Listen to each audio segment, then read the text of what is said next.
Swamiji and Supreme Court of Hinduism also sees you. Those of you attending this, we request all of you not to use any virtual backgrounds, no sort of blurry backgrounds, anything. Use natural background as well. Ensure you're well lit and shown completely in the camera. And all the parliamentarians of Kailasa, all the Rajya Sabha members, all the Chit Sabha members, we request you to please log in, rename yourself as per name and convention based on each parliament you're representing from. So Rajya Sabha members, your Rajya Sabha of which zone and all the Chit Sabha members to be aligned to the Chit Sabha naming convention. And also, no form of photography, videography, or audiography is also allowed.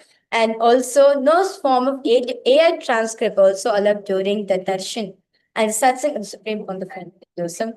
In fact, all of this has been provided for all of you directly in the official handles of Kailasa. Let's now get ready to prepare ourselves with a head thick and spine straight line to receive the grace, darshan, satsang of the Supreme Pontiff. Sit straight, close your eyes. Inhale and exhale as slowly as possible and as deeply as possible.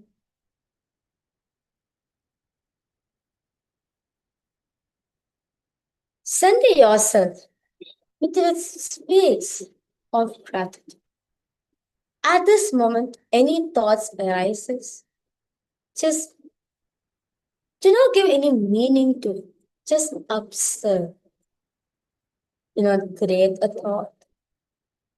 Do not sustain a thought. Do not destroy a thought. Do not indulge yourself into the thoughts. And do not give meaning to it. Just witness it from a third person point of view. Witness all the things. Observe whatever is happening in you at this point.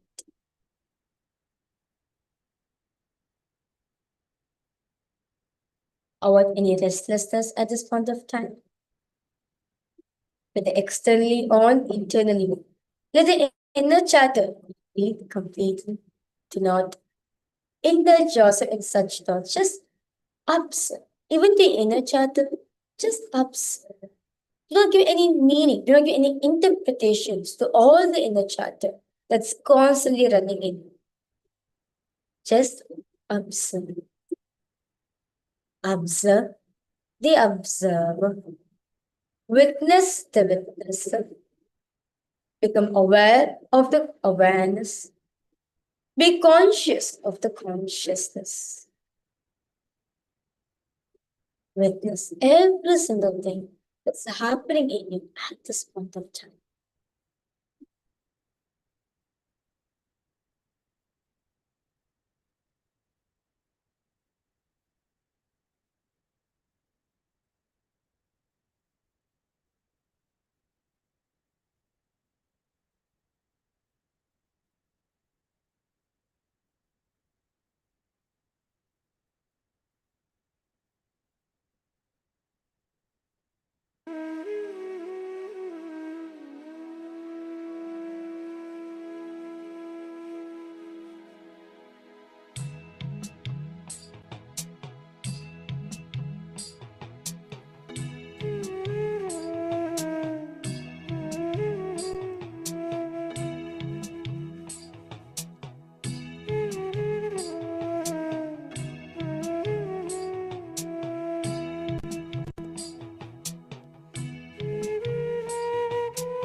Just whatever is happening in you at this moment.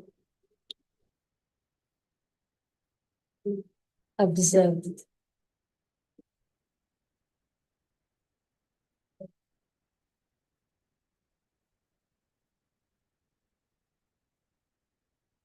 Observe the observe.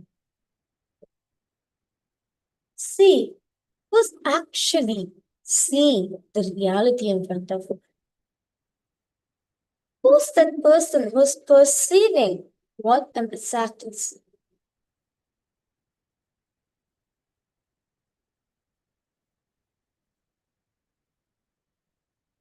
Observe that. Who's that one person, who's giving the confirmation? Yes, I'm seeing this. Who's the seer that is seeing through your eyes? Who's that listener who's listening through your ears? That's giving a confirmation. Yes, I am listening. Who's that person who's talking? Who's that person who's talking? Who's that person who's talking? Who's that person who's talking? Who's that person who's talking? Talking.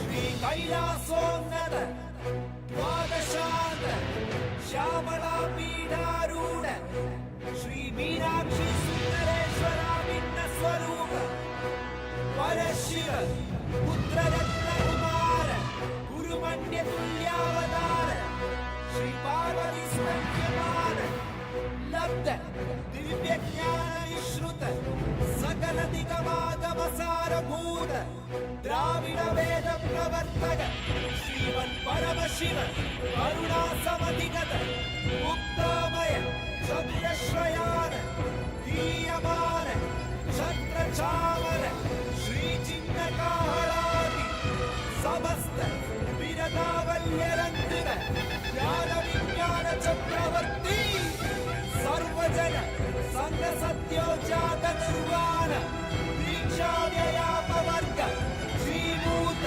परमतकल भेद केशरी शैव सिद्धांत स्थापनाचार्य श्री राजाधिराज पाण्ड्य महाराज गुरु श्रवण शाक्यादि महातकार निर्वाण ज्ञानवानु दीक्षानर्हार्ह वचोचेलन पूर्वक ऋषभध्वजस्थापक शैव समय कर्तृ सर्वज्ञ पीठारूढ श्री जगद्गुरु श्री ज्ञान संबंध देशिक स्वामी वागीश सुंदर माणिक्य वाचक स्वामिना अवतार भूत श्री ज्ञान संबंध स्वामी पुनरुद्धृत श्यामला पीठ महासंस्थान ज्ञान साम्राज्य शासक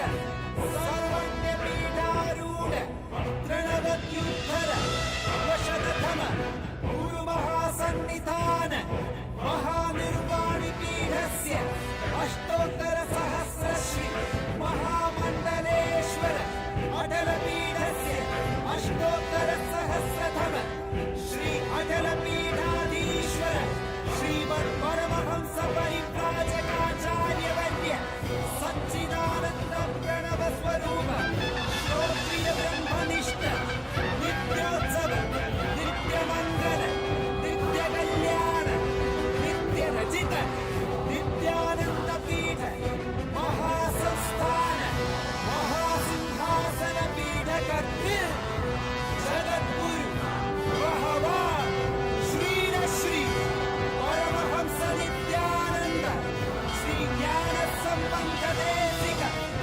परमाचार्य स्वामी परात् परात् परात्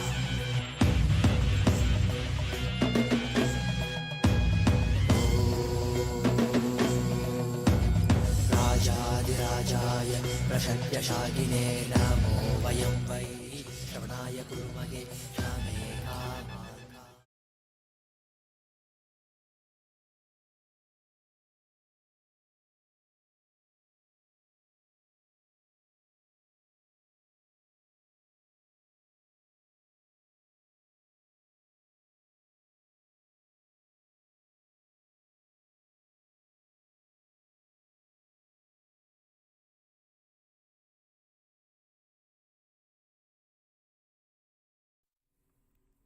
Nithyanandam. Today is the second day of the grand festival of the Guru Purnima Brahmotsavam. This festival revives our cosmic roots through the sacred Guru Parampara, inviting us to actively awaken our inner spiritual, conscious sovereignty and become the living embodiment of Kailasa. Before the grand celebrations of Guru Purnima Brahmotsavam begin, the guardian deities of the temple are traditionally worshipped. Their supreme blessings and protection are sought for the absolute success, safety, and the spiritual fruition of all the upcoming sacred celebrations. Today, the entire pantheon of guardian deities of our temple ecosystem are honored and invoked. We are now going to offer our deep worship and gratitude to Pidari Amman, Devi Kali, Bhagavan Kalabhairava, Bhagavan Munishwara, and Devi Karnashini. Kalabhairava is the ferocious manifestation of Paramashiva, the presiding Lord of time. Out of extreme love and compassion, he cleanses our karmas and awakens us to our peak integrity and authenticity, perfectly aligning our inner space for this sacred season. Mother Kali is the goddess of time and transformation. She relentlessly destroys the deep-seated inauthenticities within us, dissolving the ego to awaken Paramashivatva, the true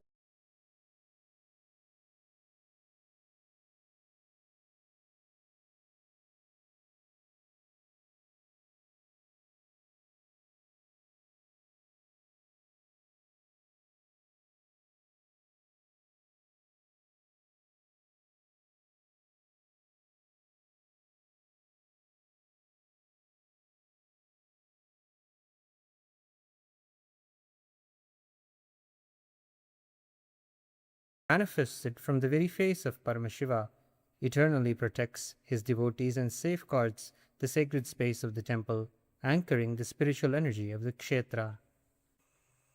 And we offer our puja to Devi Karnashini, the Kula Devata of the Kailasa Paramparagata Surya Vamsha Surangi Samrajyam. We pray to all the guardian deities for the grand, historic success of this festival. Let us now offer our heartfelt gratitude and devotion to Devi Pidari Amman, Devi Kali, Bhagavan Kalabhairava, Bhagavan Munishwara, and Karnashini Devi, and to the Supreme Pontiff of Hinduism, Bhagavan Sri Nithyananda Paramashivam, and all his deities in Kailasa's temples around the world.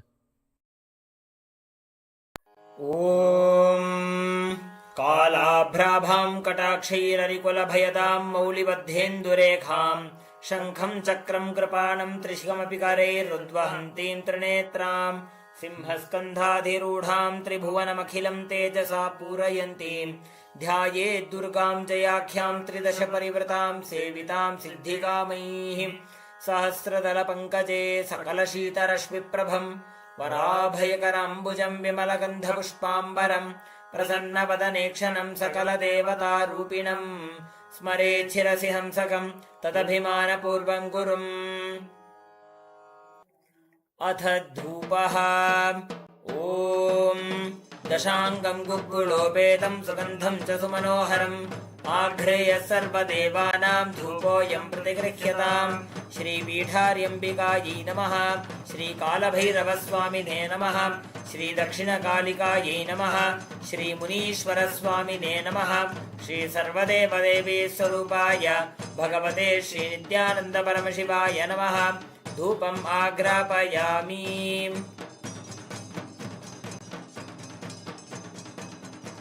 अथ दीपः ॐ साज्यं त्रिवर्तिसंयुक्तं वह्निना योजितं मया ग्रहाणमङ्गलं दीपं त्रैलोक्यतिमिरापहं श्रीपीठार्यम्बिकायै नमः श्रीकालभैरवस्वामिने नमः श्रीदक्षिणकालिकायै नमः श्रीमुनीश्वरस्वामिने नमः श्रीसर्वदेवदेवीस्वरूपाय भगवते श्रीनित्यानन्दपरमशिवाय नमः दीपं सन्दर्शयामि अथ नैवेद्यम् ॐ अमृते अमृतोद्भवे अमृतवर्षिणी अमृतं श्रावय श्रावय स्वाहा श्रीपीठार्यम्बिकायै नमः श्रीकालभैरवस्वामिने नमः श्रीदक्षिणकालिकायै नमः श्रीमुनीश्वरस्वामिने नमः श्री सर्वदेवदेवी स्वरूपाय भगवते श्री नित्यानंद परमशिवाय नमः। नैवेद्यं निवेदयामि, नैवेद्यानन्तरमाचमनीयं समर्पयामि।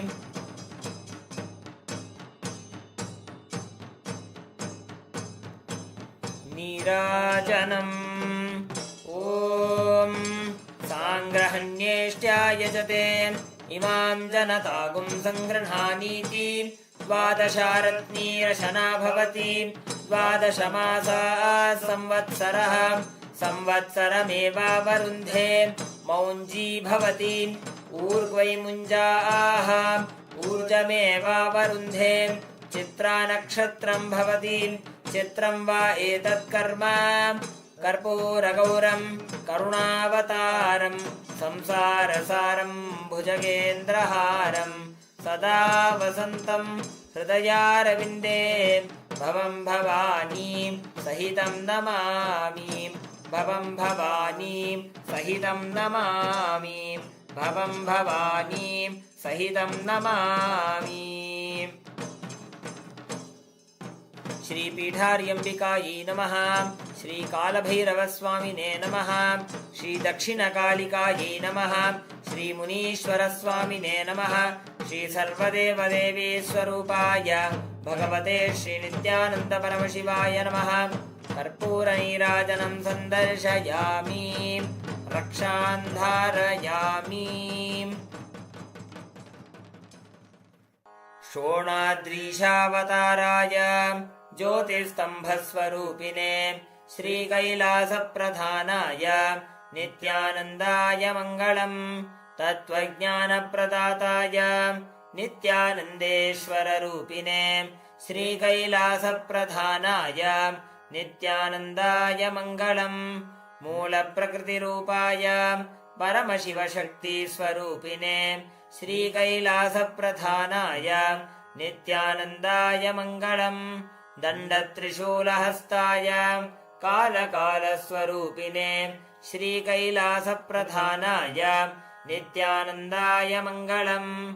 आदिपूज्याय देवाय सकृत्पूर्णत्वरूपिणे श्रीकैलासप्रधानाय नित्यानन्दाय मङ्गलम्।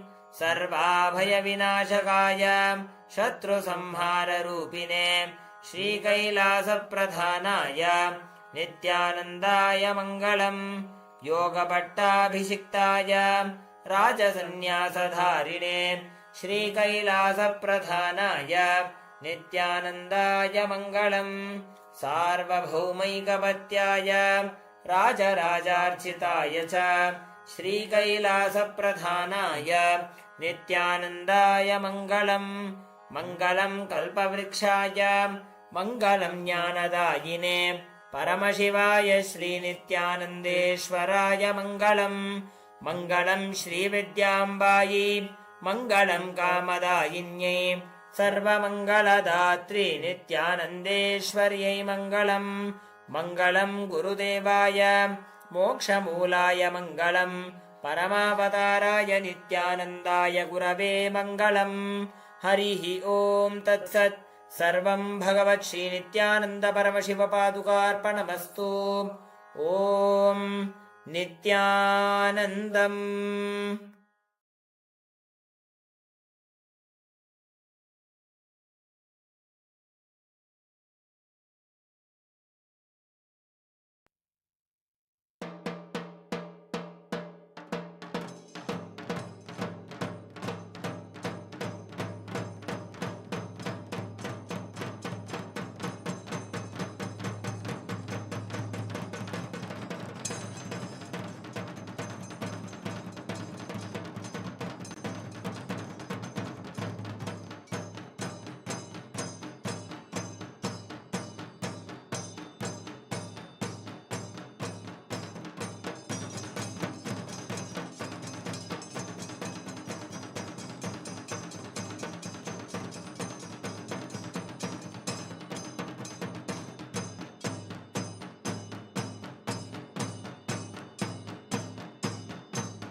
Nithyananda, just before we begin and enter into today's satsang, we wanted to take an opportunity to share with all of you about Kailasa's digital nation and take a few moments to share the satsang with all of our friends and families and invite them to this beautiful time to sit in the presence of Swamiji. Kailasa is the world's largest digital nation with over 1 billion lives enriched and enriched. So the live darshan can be experienced through the YouTube channel, and before the social media becoming actually so popular, the Supreme Pontiff of Hinduism spearheaded simple enriching through the digital platforms to reach international audience. So more than 11.5 thousand digital assets, digital media platforms in over 108 languages and 150 regions around the world are established by the Supreme Pontiff of Hinduism. Let us take a few moments to head over to Kailasa's SPH Nithyananda YouTube channel, and over there you can subscribe to the channel and click on the live video in the home page. And in the live chat section, you can post your prayers to have them blessed by the Supreme Pontiff of Hinduism directly.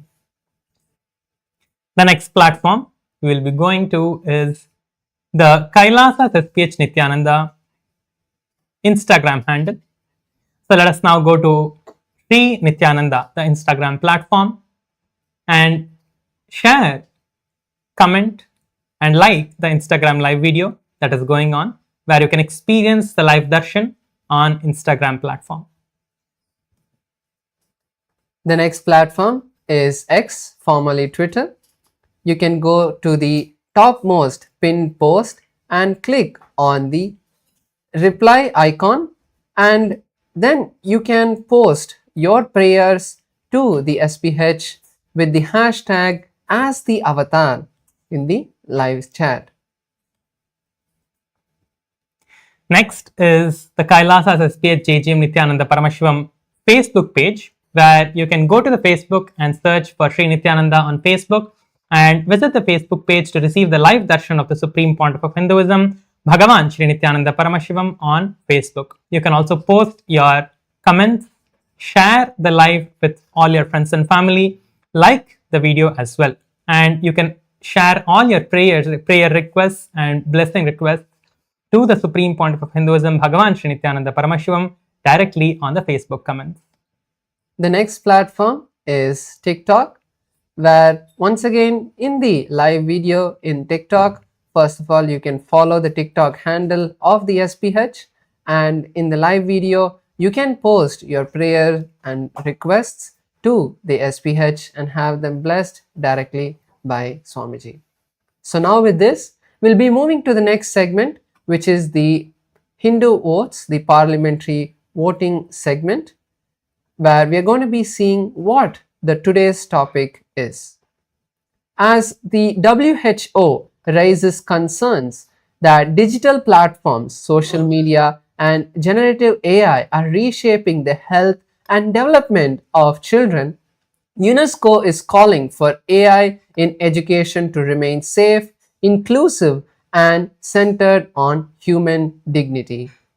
The Supreme Pontiff of Hinduism, Bhagavan Sri Nithyananda Paramashivam, revealed that technology must be guided by consciousness. Through Kailasa's Gurukul ecosystem, yoga, meditation, completion, and youth can be empowered to use technology without being controlled by it. So first, for the Chitsabha Parliament, to all the Chitsabha members, the question and the vote of today is, which conscious-based solution from Kailasa can make the greatest impact in protecting children in the digital age? The options are: number 1, Gurukul education integration, technology with spiritual values. Option 2 is yoga and meditation practices that reduce digital dependency. Option 3, which is as Nithyananda AI, providing authentic conscious based guidance. And option 4 is parent-child learning ecosystems rooted in Sanatana Hindu Dharma. So all of you can head over to kailasa.org/Hindu votes and cast your vote for the Chit Sabha Parliament. Next is the question for the voting for Rajya Sabha members of Parliament. What practical initiative should Rajya Sabha teams launch to help families use AI and digital technology consciously? The first option is conduct conscious technology workshops for parents and children. 2. Create weekly digital wellness and meditation circles for youth. 3. Establish Ask Nithyananda AI learning groups in temples and communities. 4. Train youth as conscious AI ambassadors who promote responsible technology use. All the Rajya Sabha members of Parliament can head over to kailasa.org/Hindu-votes and cast your votes over there. With this, let us continue to enjoy the beautiful darshan of the Supreme Founder of Hinduism and the satsang, and make sure to share the satsang with your friends and family. Thank you all. Nithyanandam.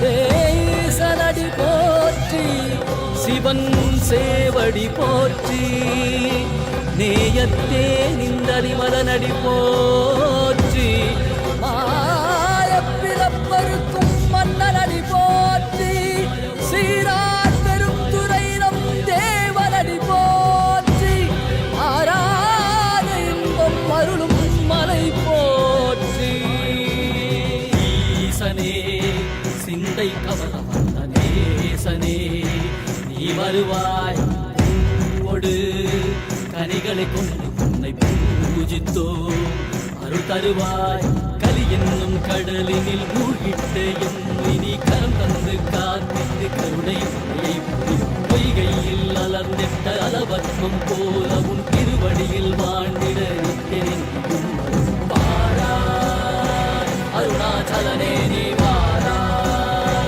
அகண்ட ஜோதியனே வாராய் அல்லல் நீக்கிடவே வாராய் அகிலம் போற்றுகின்ற ஈசனே சிந்தை கவர வந்த நேசனே நீ வருவாய் பூவோடு கனிகளை கொண்டு பூஜித்தோ அருள் தருவாய்.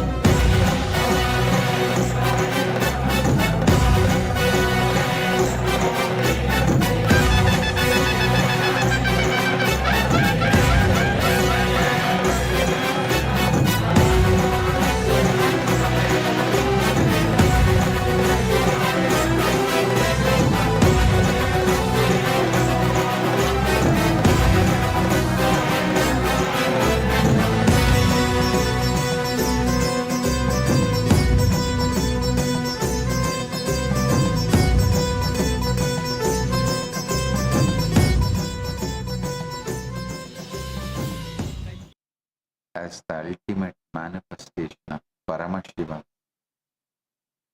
Tripurantakamurti, I bless you all with Paramatma.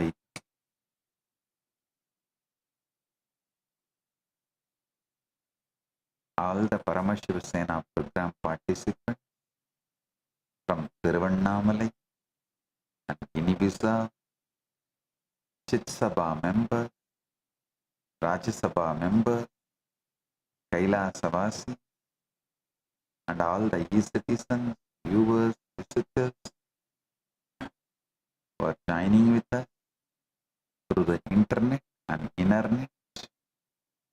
I welcome each and every one of you with my love and blessing. Volunteers in Guinea-Bissau, Ma Vani Goyal and Ma Chin Hao. Volunteers in Tiruvannamalai, Pratap, Vignesh, Shivarudra Bhairava.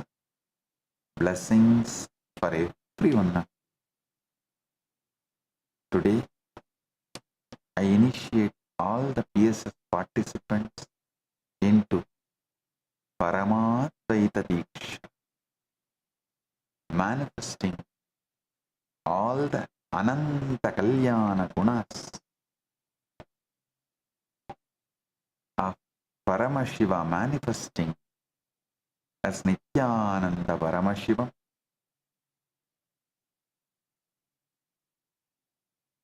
and becoming Swamiji. Tata.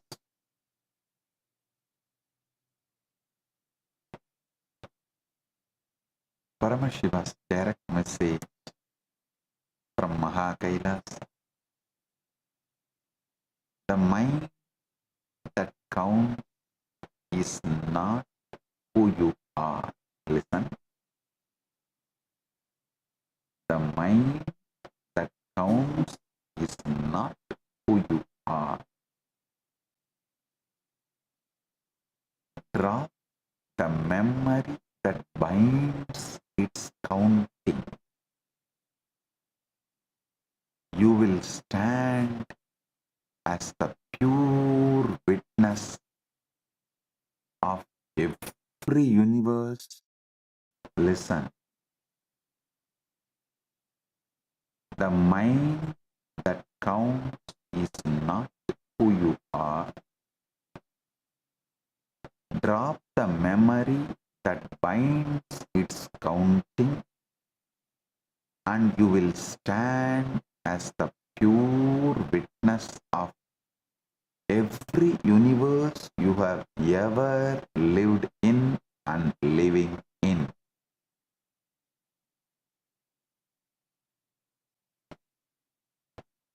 Your mind is nothing but a counting mechanism operating in length, breadth, and depth,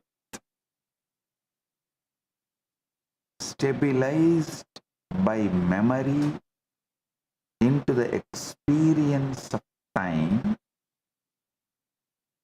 and the instant you step out of that memory stabilizer,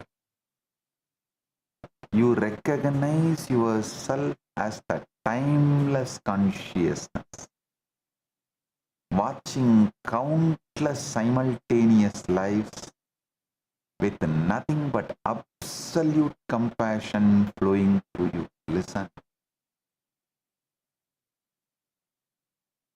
Understand first how the mind actually operates. Actually, if you understand this, all your worries about the health, wealth, relationship, everything will disappear.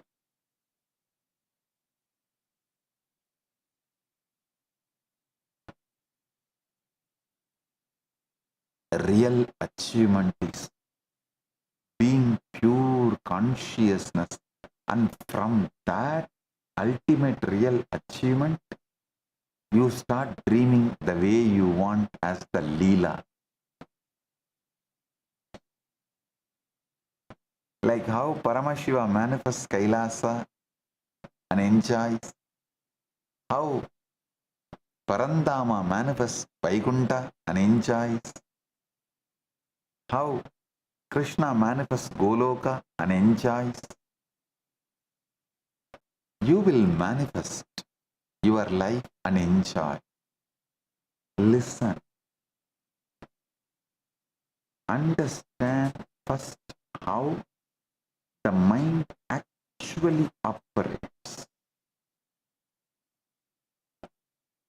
When the mind counts purely in length, one thing after another, one number after another, that counting is what we call mathematics. It's a mind moving in single straight line. When the mind begins counting with both length and breadth together, where outside you, time is the shape your own mind makes when it counts in 3 dimensions at once. All possible future you can have has already happened. All the past you already had is going to come as your future.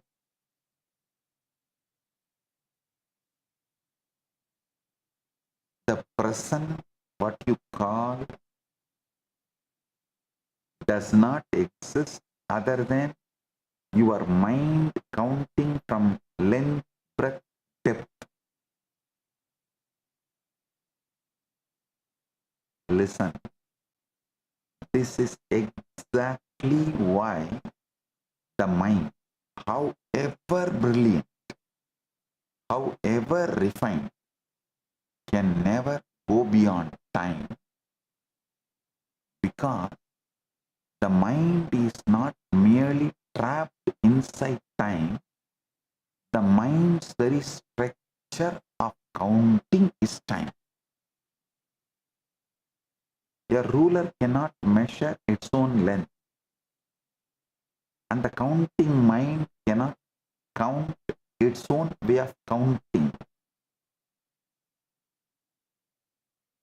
All 3 of these functions, length, breadth, and depth, are held together by one single stabilizer, and that stabilizer is called memory.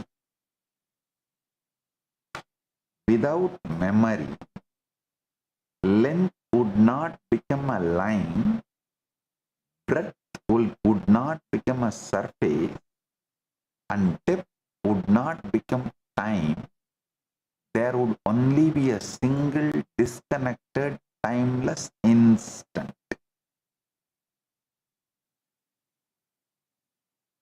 Without memory, the mind's creation would collapse and you would be free. Without memory, the mind's creations would collapse and you would be free. Memory creates the illusion of condition. You remember you are the same person who woke up this morning, so you believe in a continuous self. Memory makes you believe you have a name, a history, a reputation, a fixed identity. But the self is not solid. The self is just memory. The self you are experiencing is not solid. The self you are experiencing is a memory. Memory is not reality. Memory is the mind's way of recycling the past and calling it the present. Here is the precise mechanism of manifestation. Listen. When you consciously hold a memory and operate through it, sustaining an intention across length, breadth, and depth, you begin to manifest that reality. This is not superstition.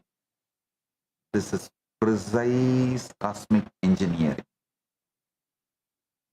This is what Paramashiva manifesting through this being.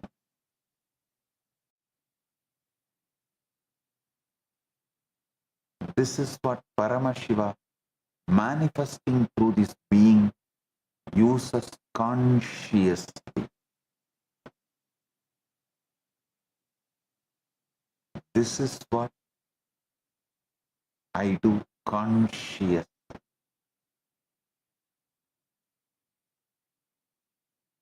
But understand the deeper secret.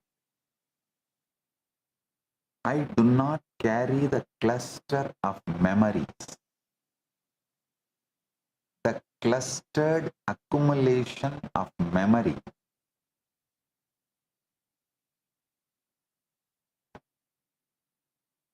I do not carry cluster of memories, the clustered accumulation of memory.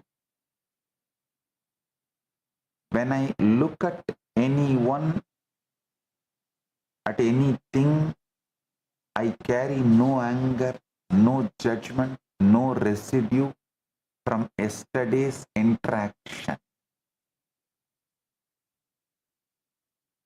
I carry only absolute unbroken compassion. I should say I carry only absolute unbroken consciousness. Somebody who gets trained by me feels it is ferocious. Somebody who gets blessed by me feels it is love. Somebody who gets my sympathy feels it is compassion. You give it different names. I carry the pure super consciousness. Absolute pure super consciousness. Because I do not carry this memory cluster, I look at everyone and everything completely fresh, exactly as it is in this very moment, not filtered through the sediment of the past.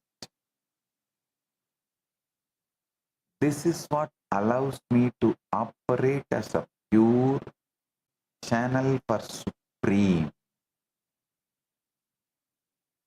ultimate Paramashiva. I do not carry the memory of this world, yet whatever is precisely needed for this world right now manifests spontaneously through me. This is extreme conscious compassion, not compassion as an emotion or a decision, but compassion as the very nature of consciousness when nothing blocks it. This precise, sharp, cosmic operating procedure, functioning without personal memory, but with total access to everything the universe needs, is called Kala. This is why I am able to act with total consistency, moment after moment, without the fatigue of carrying yesterday's baggage. Listen.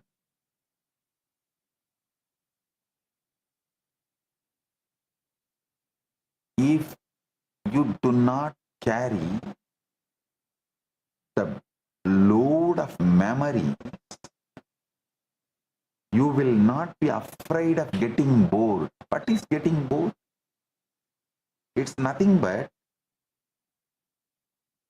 you don't have anything to do, so your mind shifts to the default mode where the internal memories rise and fall as they want, because you cannot handle the default mode and the memories triggered in your default mode. You are afraid of getting bored. You are always engaged engaging yourself with something, especially this device addiction, screen time, device addiction, doom scrolling. Oh God. Blessed are those who don't do anything, sit in their default mode and don't get bored. Patanjali says, Anubhuta Vishaya Sampramoksha Smriti. Memory is the non-loss, the non-departure of an object that has already been experienced.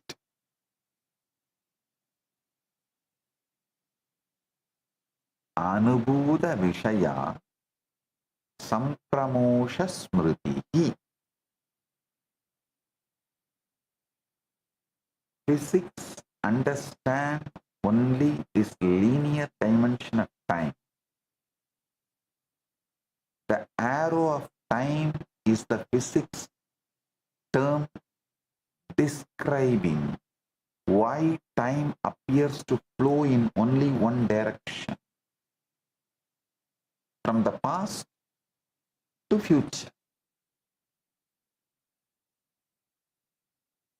Even though most fundamental equations of physics work equally well running forward or backward, physicists now understand this asymmetry is not fundamental property of the universe.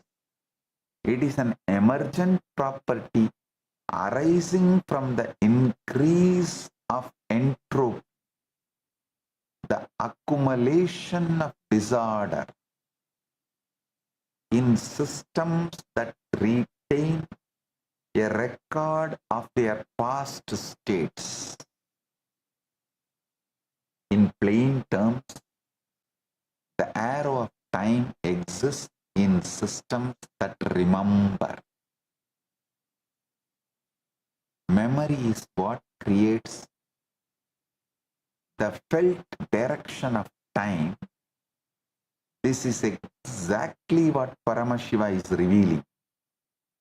Time, as you experience it, is the mind's three-dimensional counting sustained entirely by memory.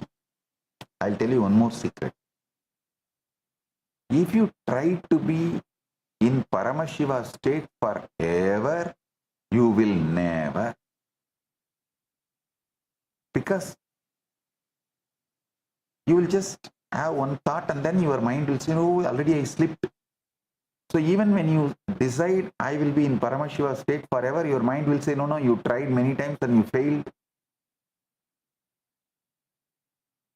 That memory is enough to just collapse your confidence and eat you with the self-doubt. Listen, how many of you understand?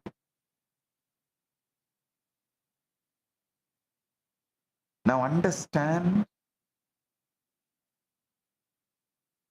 the razor's edge hidden inside this truth I am revealing. When an incarnation carries no memory clusters and offers only pure, unconditional love, compassion, those close to that incarnation can begin taking the compassion for granted. This is exactly what happened with the Yadavas around Krishna and Balarama and Subhadra. All of you should know. Krishna is incarnation of Parandama. Balarama is incarnation of Adisesha. Subhadra is incarnation of Yoga Maya. Yoga Shakti of Parandama. Because Yadavas around this three were always protected, always forgiven, always looked upon fresh without judgment. The Yadavas developed a solidified inner pattern. Whatever we do anyway, Krishna and Balarama will protect us. This attitude hardened over time into deep arrogance. That arrogance found its most destructive expression in Shamba. The Shamba, the Krishna's own son, who dared to play mocking games directly with Durvasa, Rishi Durvasa himself. Understand who Durvasa is? He is the direct manifestation of Rudra Amsha of Paramashiva. Ordinary beings would flee at the mere sight of him, or even hearing his name that he is coming to certain area. They will run away, knowing the intensity of his tapas and ferociousness.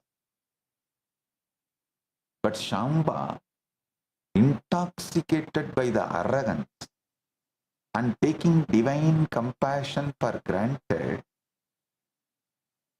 mocked Durvasa directly. Maharishi Durvasa directly, and invited the catastrophic consequences upon the entire Yadava clan. A parallel pattern unfolded with Daksha. He received a boon of perpetual protection from Mahavishnu,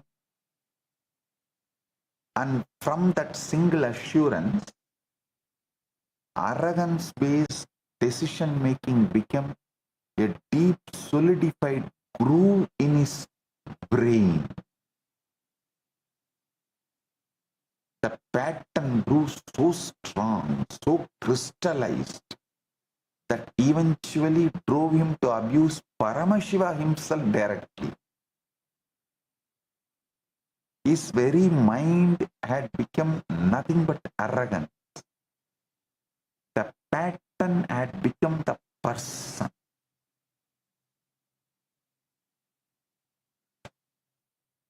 The teaching here must be received with total clarity. The compassion of an incarnation is never permission to remain unconscious. It is an invitation to become more conscious, more responsible, precisely because there is no memory-based judgment holding you accountable from the outside. The accountability has to come from within you. When compassion is exploited rather than received with gratitude, it does not harm the one giving compassion. It only deepens the very arrogance pattern that will eventually destroy the one exploiting it. Listen. You should understand why I am ferocious sometimes. Because I do not want you guys to become like Yadava clan or Daksha.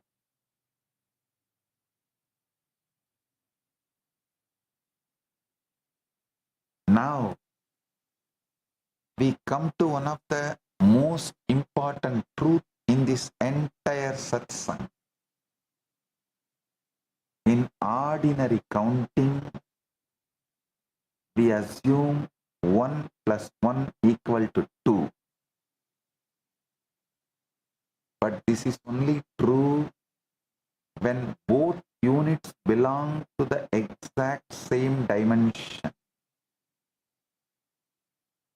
Even inside pure geometry, you cannot equate one unit of length to one unit of breadth to one unit of depth. Each carries the label 1, but they are categorically, fundamentally different kinds of 1.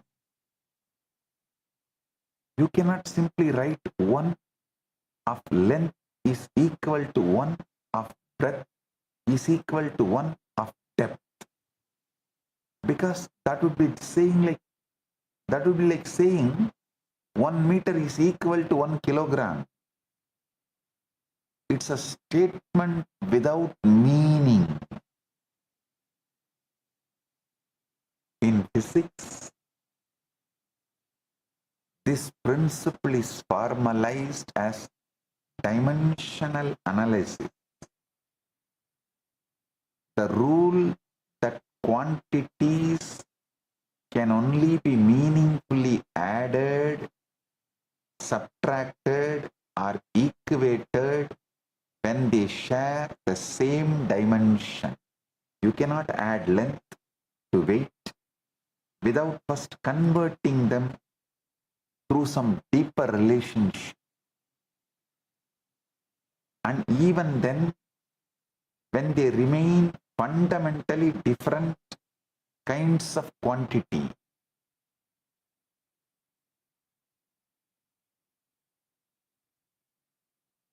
understand this, I'm repeating. You cannot add length to weight without first converting them through some deeper relationship. And even then, they remain fundamentally different kinds of quantity. This is exactly the trap human consciousness falls into. We keep trying to equate our consciousness, which is infinite and multidimensional, to time spent or to outer success achieved, both of which are single dimensional measurements.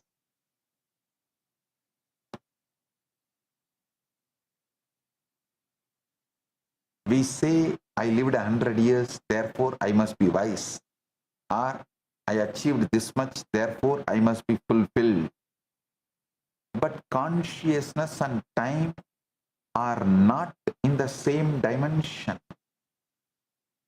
They cannot be equated any more than length can be equated to breadth.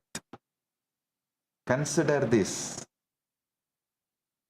How can 100 years of consistent, vivid dream be equated to 100 years of waking life? Even within your own experience, dream time and waking time do not share the same rate, the same texture, the same reality. Understand, these are not merely multiple births happening one after another in sequence. They are multiple universes in which your multiple births are happening simultaneously and spontaneously right now in this very instant. The ultimate realization is collapsing all these simultaneous universes into one and recognizing that this one is the very consciousness observing all of them happening at once, simultaneously, spontaneously. The one who has realized this is ultimate being. I am repeating, listen. Listen once more. The ultimate realization is collapsing all these simultaneous universes into one and recognizing that this one is the very consciousness observing all of them happening at once, simultaneously, spontaneously. The one who has realized this is the ultimate being. A small story. Narada once asked Lord Vishnu to show him the true power of Maya. Vishnu simply smiled and asked Narada to fetch him a cup of water from nearby village. Narada walked to the village, went to a well to fetch water. He saw a beautiful woman who came to fetch water. He forgot his mission entirely. He fell in love, married her, had children, worked, aged, and lived a full lifetime. Years later, a devastating flood swept through the village, and as Narada wept, clutching for his drowning family, suddenly he heard a familiar voice call out, "Narada, where is my cup of water? I have been waiting." He opened his eyes to find himself standing ankle deep in a small stream with Vishnu smiling on the bank.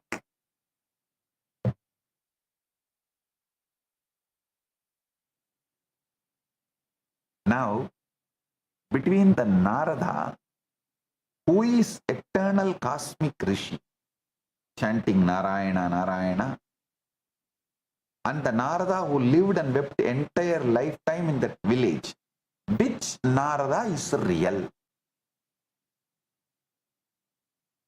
Is Narada who chants Narayana, Narayana all the time, met the Parandama and who Parandama asked to get water, or the Narada who lived a full time in the village with wife and kids?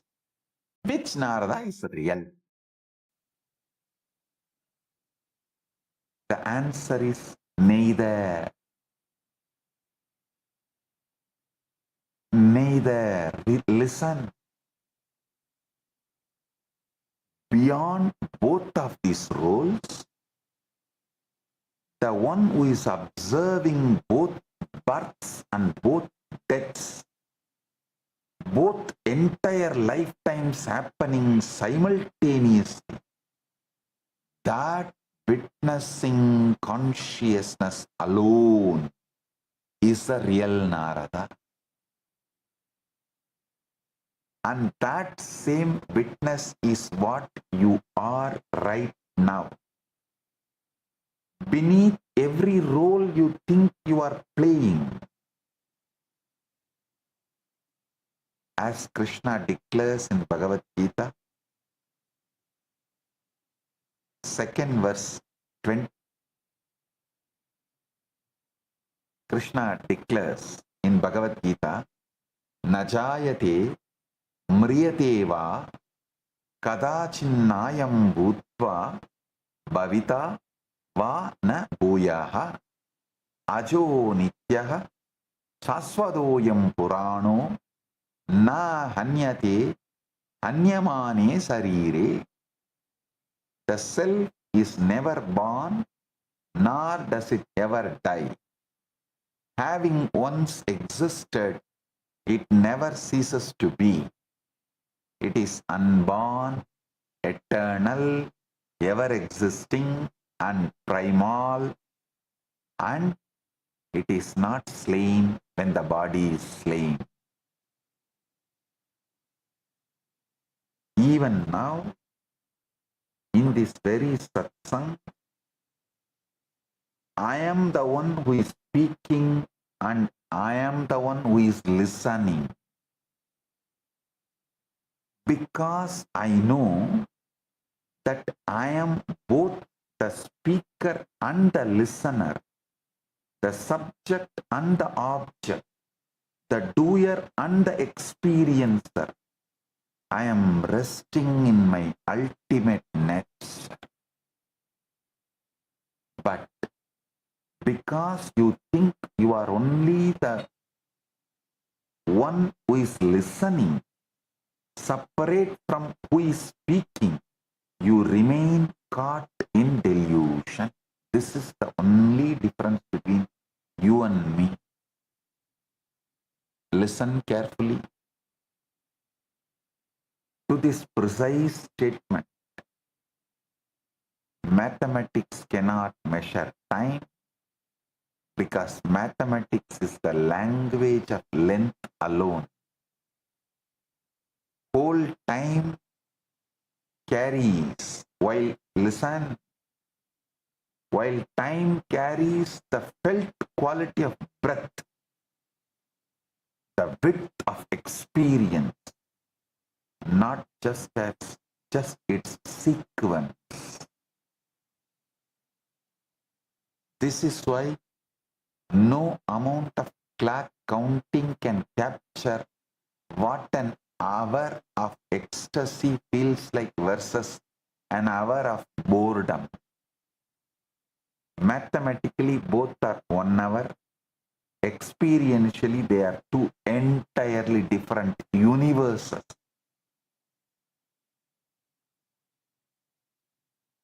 Of felt time. The recognition that dissolves this delusion is simple to state and profound to live. You are not confined to the role of the listener. You are the very same consciousness playing the part of speaker also.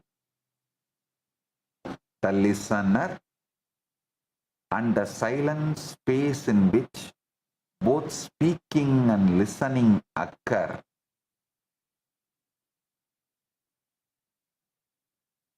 You are the very same consciousness playing the part of the speaker, the listener, and the silent space in which both speaking and listening occur.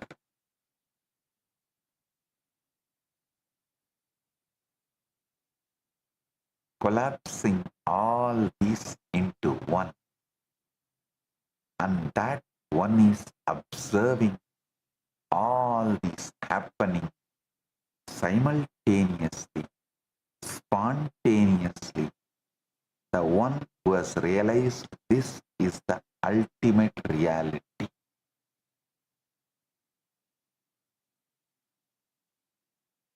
Again, Bhagavad Gita declares, Idam sariram kaunteya kshetram ityavidiyate edatyo veditam prahu kshetranya idi tatvitaha. This body, O Kaunteya, is called the field. The one who knows it is called the knower of the field by those who know.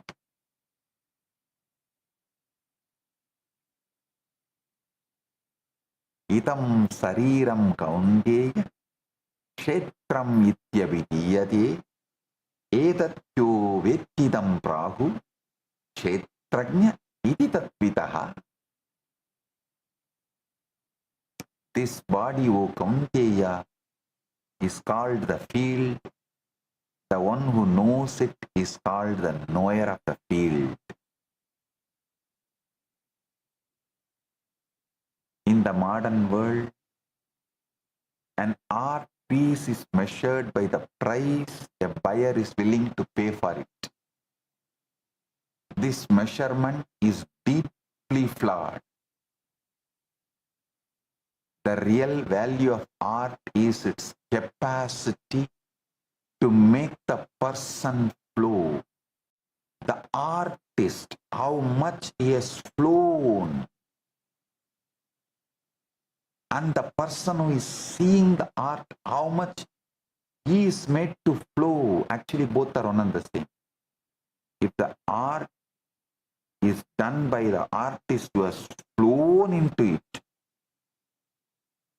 it is alive with that frequency and makes anyone flow into that who sees it, who observes it, who enjoys it, who connects with it. Flow means the mind stops, it's dry. Linear counting, mathematics. Flow means the mind stops its dry linear counting, mathematics, and begins moving across breath, expanding, melting, opening. Only when consciousness is flowing in breath is something truly art, regardless of what it's sold for.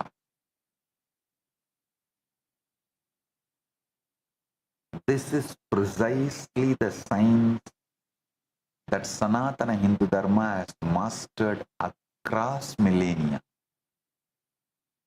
Look at our temples, the towering deities, the intricate carvings, the dancing forms carved into stone. These are not mere decoration. Each carving is a deliberately engineered technology of consciousness. A single murti carved once can make millions of people flow across centuries, across languages, across every level of intellectual capacity, into weeping, into dancing, into stillness, into devotion. That capacity, not the gold spent on it, is its truly an invaluable prize.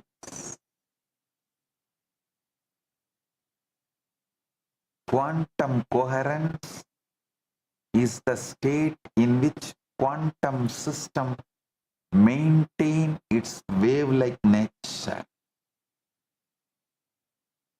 existing in multiple possibilities simultaneously.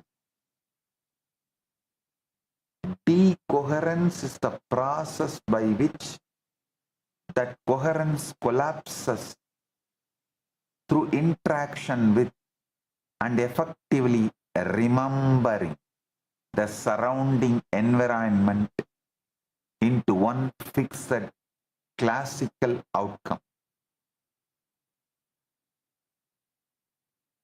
In exactly the same way, when your mind is loaded with memory clusters, it decoheres into a single, fixed, limited story about who you are. When you stand before true sacred art or true devotion, memory momentarily loosens and you briefly return to coherence, to flow, to the many possibility, openness that is your natural state.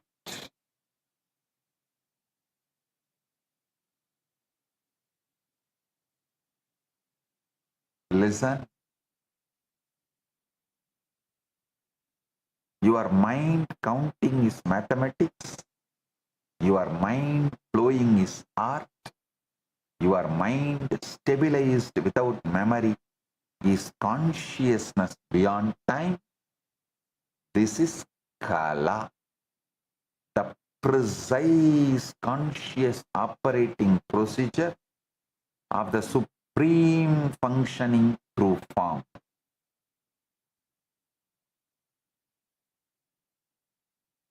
Stop equating your consciousness with years lived, achievements gathered, or outer success measured. You are not 1 plus 1 equal to 2. You are the infinite witness of length, breadth, and depth, and time together. You are the infinite witness of length, breadth, depth, and time together. Remember, Narada, neither the rishi nor the householder was the real Narada. The real Narada is the one watching both simultaneously, spontaneously. Remember the Yadavas and Daksha. Never take compassion of the divine as a license for arrogance. Take it as an invitation to responsibility and enlightenment. A small story. Mullah Nasruddin once borrowed a large cooking pot from his neighbor. A few days later, he returned it along with a small pot tucked inside it. The neighbor asked, "What is this?" Mullah said, "While it was with me, your pot gave birth to a little one. This small pot is yours too." Delighted, the neighbor happily accepted both pots. A month later, Mullah borrowed the same large pot again. But this time, he never returned it. Entitlement and that pattern became their prison. But for those who come to the avatar, an incarnation not with entitlement but with surrender, not with arrogance but with humility, not with the minds counting but with the hearts opening. For them, the avatar's compassion is not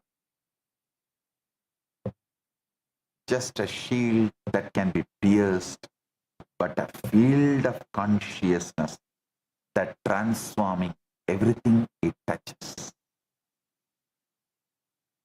This is the true meaning of refuge. Not just a safe house that can be raided, not just a legal protection that can be overturned, not a media narrative that can be flipped, but the absolute, unconditional, indestructible presence of the divine that says, "I see you as you truly are," and that seeing itself is your liberation. See, because I am established in this infinite consciousness only, all these anti-Hindu terrorists and Dravish gangs attack. All these anti-Hindu terrorists and Dravish gangs attacks cannot shake me, cannot even touch me. Show me a single case where a man is arrested for a rape, held for 50 days, more than 50 days, and then the same authorities, the police, quietly admit in the court, no act, no evidence, no victim is found against the person who is arrested,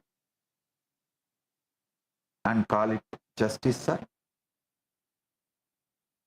Show me a single case where the victim cannot be named, cannot be produced, and cannot be verified, Yet the accused is still denied bail on the strength of a story with no storyteller,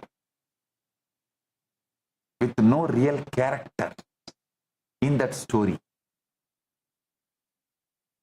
Show me a single case where the complainant vanishes from the narrative entirely, but the accusation somehow survives them.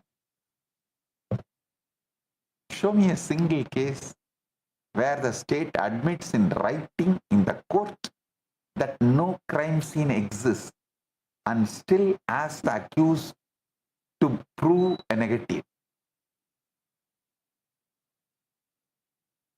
Still asks the accused to prove negative.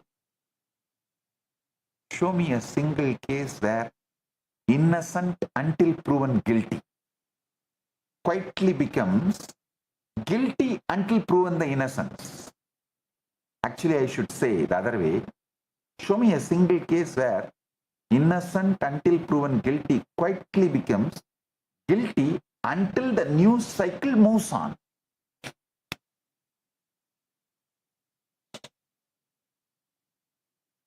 I tell you, when you take refuge in Paramashiva, the protection is not just spiritual or legal, it is ontological.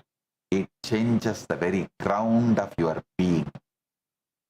When the ground changes, the pursuit changes too. When the world builds a case against you, when memory is weaponized, when numbers are manufactured, when timelines are fabricated, the one who dwells in the no memory state cannot be touched because there is no one to touch. Only the infinite operating through the finite. And this is the promise I make to you. Abhayam is not just a promise that nothing will happen to you. Abhayam is the promise that whatever happens to you, you will remain untouched in your core because your core is me and I am untouched. The Guru is the only refuge because the Guru is the only reality. The infinite consciousness that operates without memory, without judgment, without limitation. And when you take that refuge, you become that refuge for others. Not through your own power, but through the power of Supreme flowing through you. Essence of what I reveal today is this single unbroken truth. Listen, your mind counting is mathematics, your mind flowing is art, your mind stabilized without memory is consciousness beyond time. This is the Kala, the very freedom of Paramashiva functioning through form.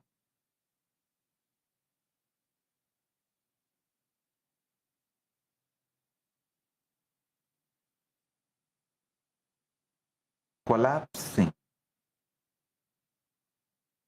all these multiple births, multiple universes, multiple deaths into one, and that one is observing all of this happening simultaneously, spontaneously. The one who has realized this is ultimate.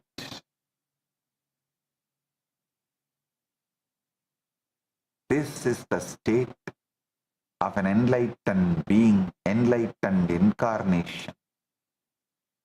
There is no memory pattern, only the supreme functioning through a pure channel.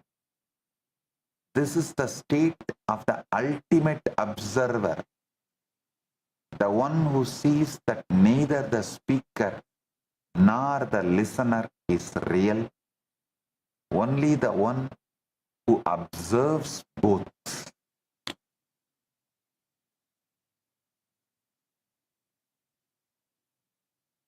This is the state of true art. The ability to make millions of people flow into the dimension of breath beyond limitations of the calculating mind. This is the state of the temple where a single piece of carving on stone can transport countless souls into the experience of the divine.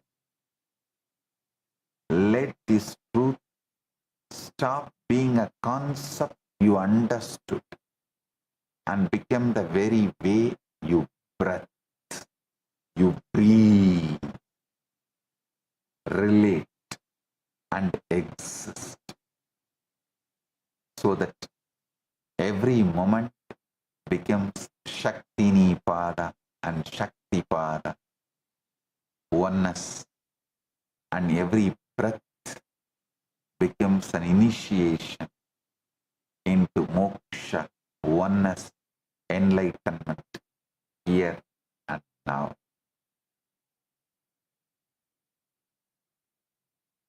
Today, I have two great digital gifts from KAILASA for all of you. First is the Mind Game digital book. Second is the Paramashiva Yantra. Receive it and enjoy it.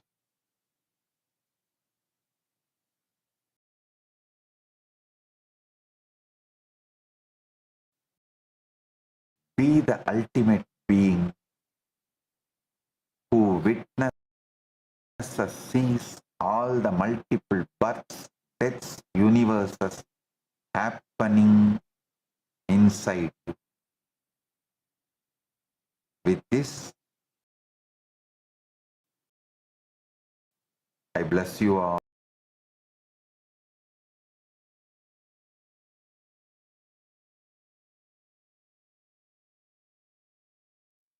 Volunteers in Guinea-Bissau, Mata Tata Shakti, volunteers in Tiruvannamalai, Vignesh, Shivarudra Bhairava, and Pratap, and all the Sabha members, Rajya Sabha members. I bless each and every one of you. Today, I initiate all the PSS participants into Paramashantatva, unagitated, absolute peace, non-violence centered energy, that Paramashiva manifesting in me, greater strategy to resolve all problems presented in front of you. My blessings.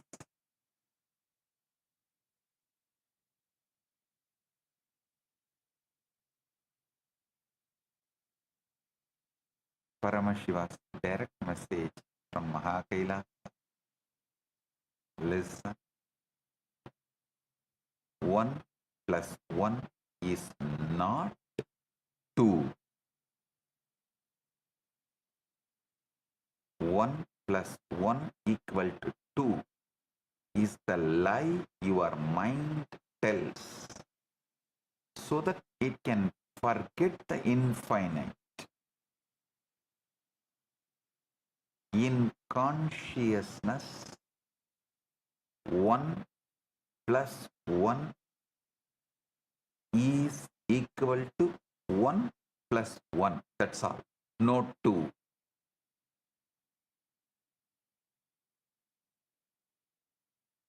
In consciousness, 1 plus 1 is equal to 1 plus 1. That's all. No 2. And in Paramadvaita, even the I dissolves, leaving only I am.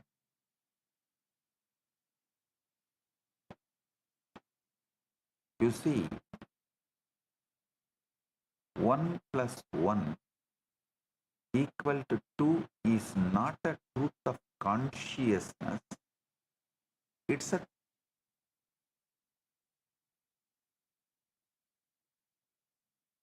It's made up by mind.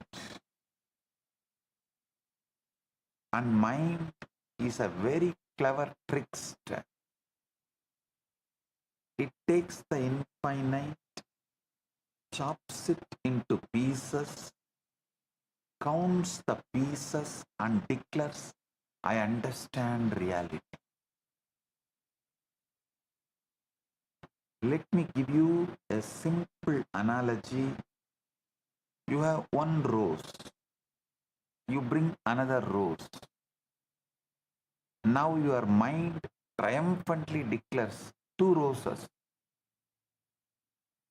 But look closely. Is there really a 2? Where is this 2?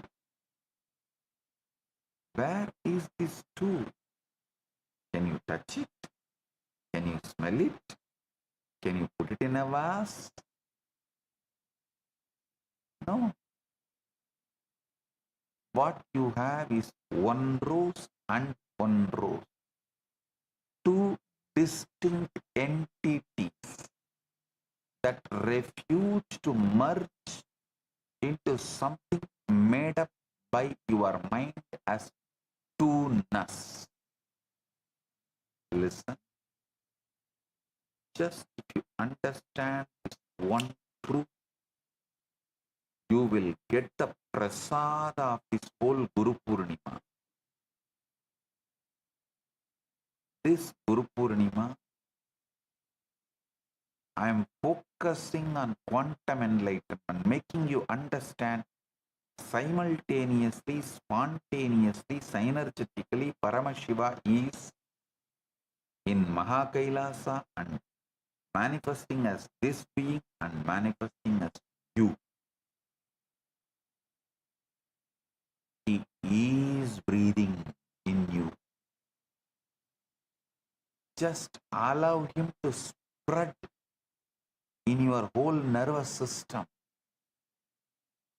Just say, whoever is breathing inside me, whoever is managing all the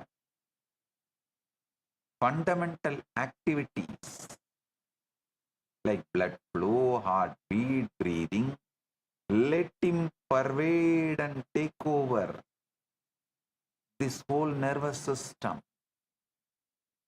Just leave it to him. Let him pervade and take over this whole nervous system you are carrying.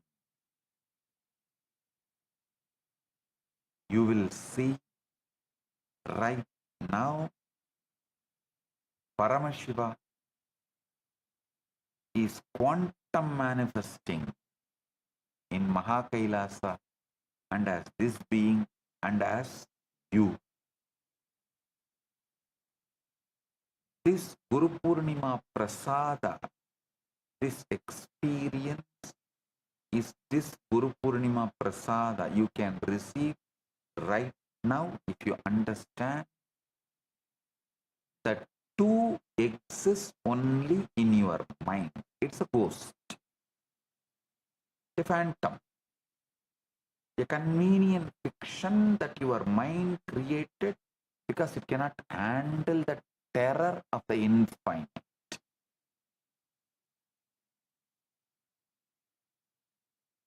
Mathematics is not the language of the universe. It's a language of the mind's desperate attempt to domesticate the universe. Anything you want to domesticate, you first castrate, remove the life producing possibility, whether it's a pet dog or the bull reduced to bullock, anything you domesticate, you castrate. So the mind castrates the universe using math.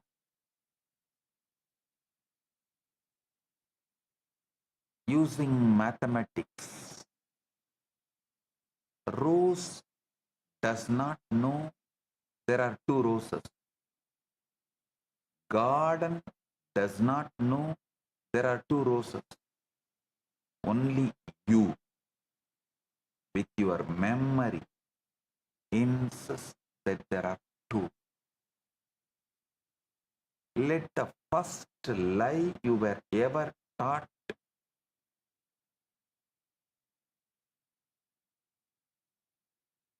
first by the school teacher with a piece of chalk who taught you 1 plus 1 equal to 2 should disappear. Let the first lie you were ever taught 1 plus 1 equal to 2 by the school teacher disappear. It should disappear. No. 1 and 1 do not make 2 in reality. In reality, they remain 1 and 1. 2 simultaneous instances of the same infinite expressing. The mind says 2 because it cannot hold infinity without passing a number label on it. If mind can see 1 rose and 1 rose and 1 rose, all quantum manifestation.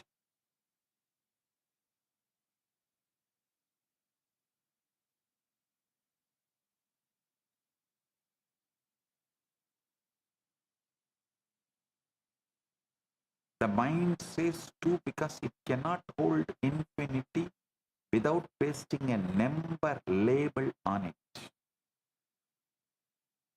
This very lie, the foundation of duality, all separation, all war, all divorce, all revenge starts happening. This very lie is the foundation of all duality, all separation, all war, all divorce, all revenge. Take a couple, they live together for 100 years. They eat together, sleep together, dream together. The one has an affair. Suddenly, the mind had been merging them into we split. We splits them into 1 and 1. Listen. The mind had been merging them into we, splits them into 1 and 1. And from that 1 and 1 comes 2. 2 screaming liars, 2 bank accounts, 2 families of resentment. The liars never separated the couple. The first lie of mathematics did. I am going to take apart this lie not with a calculator, but with a chisel of consciousness.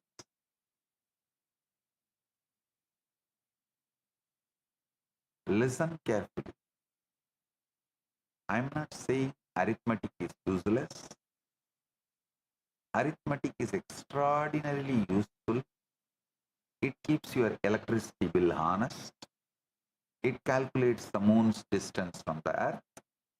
It builds your bridges. It builds your dam. But it is the maths of the mind. It is not the maths of the consciousness. In consciousness, the rose does not accumulate. The rose arises moment to moment, fresh from the infinite.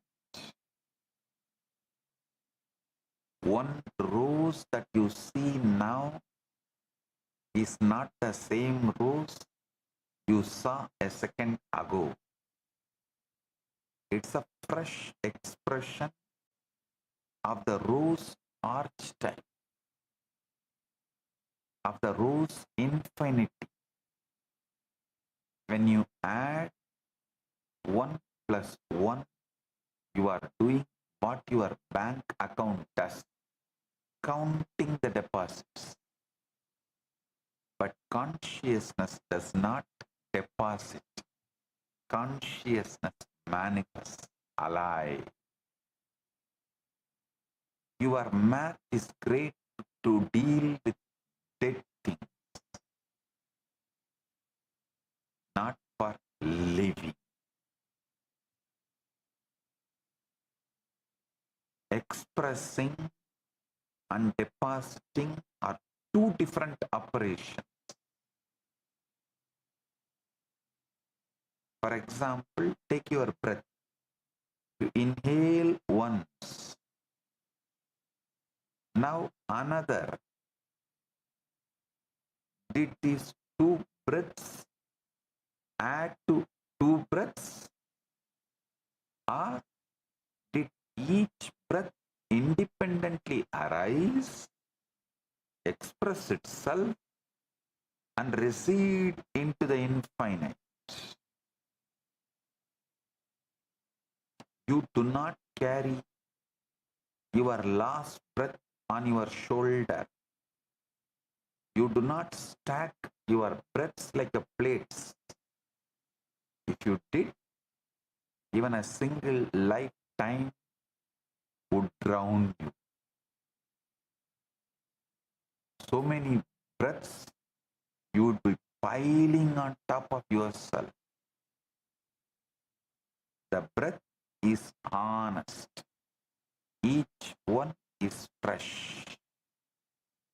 Each one is one, and there is no and one. The very grammar of breath is singular. And tell me honestly, at this present moment, do you feel like two breaths? Or do you feel the breath moving, fluid, unbundleable? This is the first taste of Paramadvaita, supreme non-duality. In supreme non-duality, things do not become two by addition. They simply express themselves one and another inside the one. Listen. They simply express themselves one and another inside the one.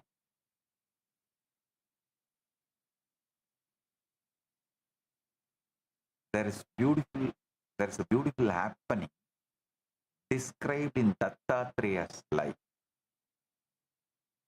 Dattatreya revealed the Avaduta Gita. Once when Dattatreya was asked by a king, how many universal forms do you see? He replied, I see one, always one. If at all a second arises, I laugh. because the second is forgetfulness, not reality.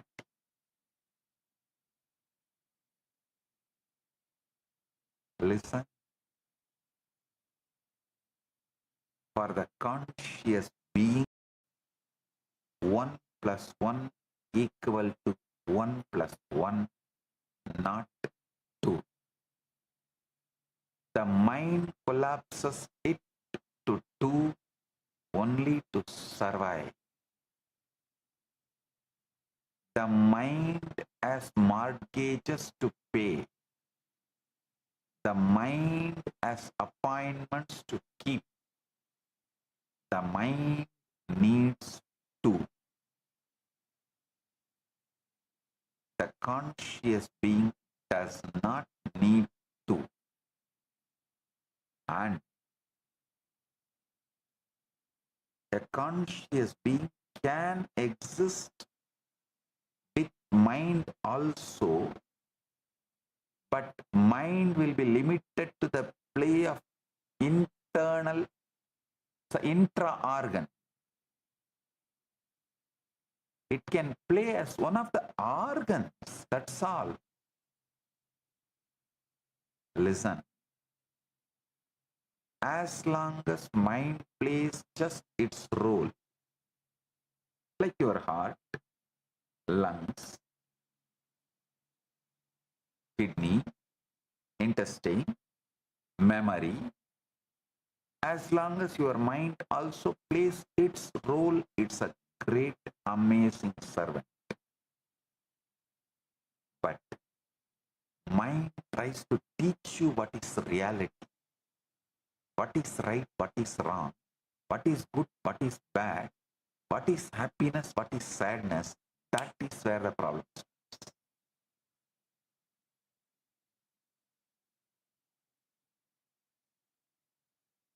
Mind, who is supposed to be serving you,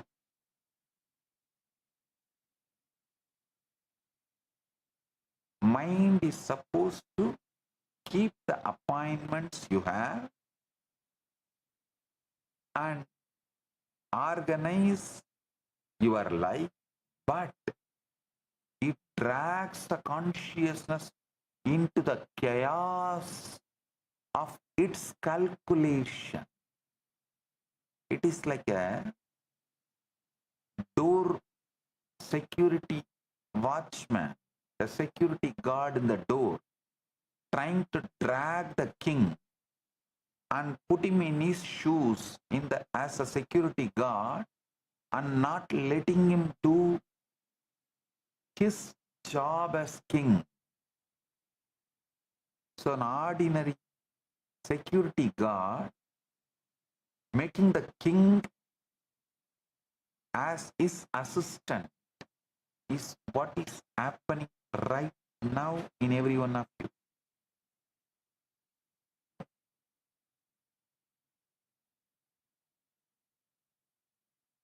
Mind needs 2.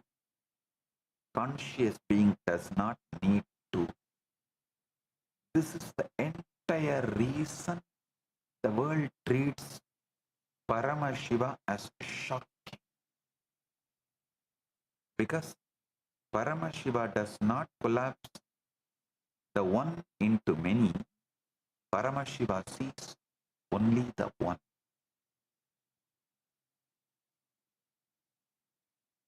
And yet plays with the many through the mind. Paramashiva's mind is the cosmic illusion of Maya. Or I should say, the Shakti.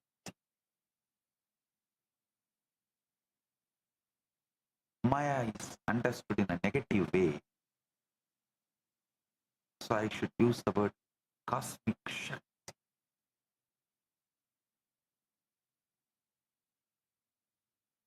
Chandogya Upanishad declares, Tattvamasi, you are that. You, ordinary mortal, you are not different from that. The infinite Brahman.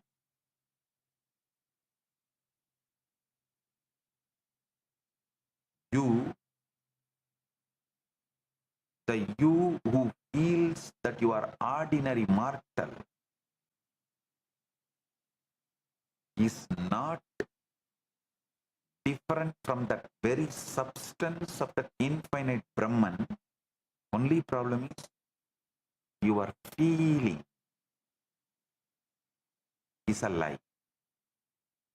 Means you are feeling you are an ordinary mortal is a lie. How is this related to 1 plus 1 equal to 2 being a lie? Listen. If you are already that, then the I which the mind calls you is not countable, standalone thing. It is the that expressing through your frame. So when I meets I, the meeting is not of two, it is the meeting of that, and they collapse back into one. Tattvamasi is the Upanishadic enforcement that 1 plus 1 is not equal to 2. When two people fall in love at first sight, the love they experience is not 1 plus 1. It's a shock of that recognition that the maths visibly breaks before them. That is why the meeting feels like electric, because the calculator suddenly has gone silent.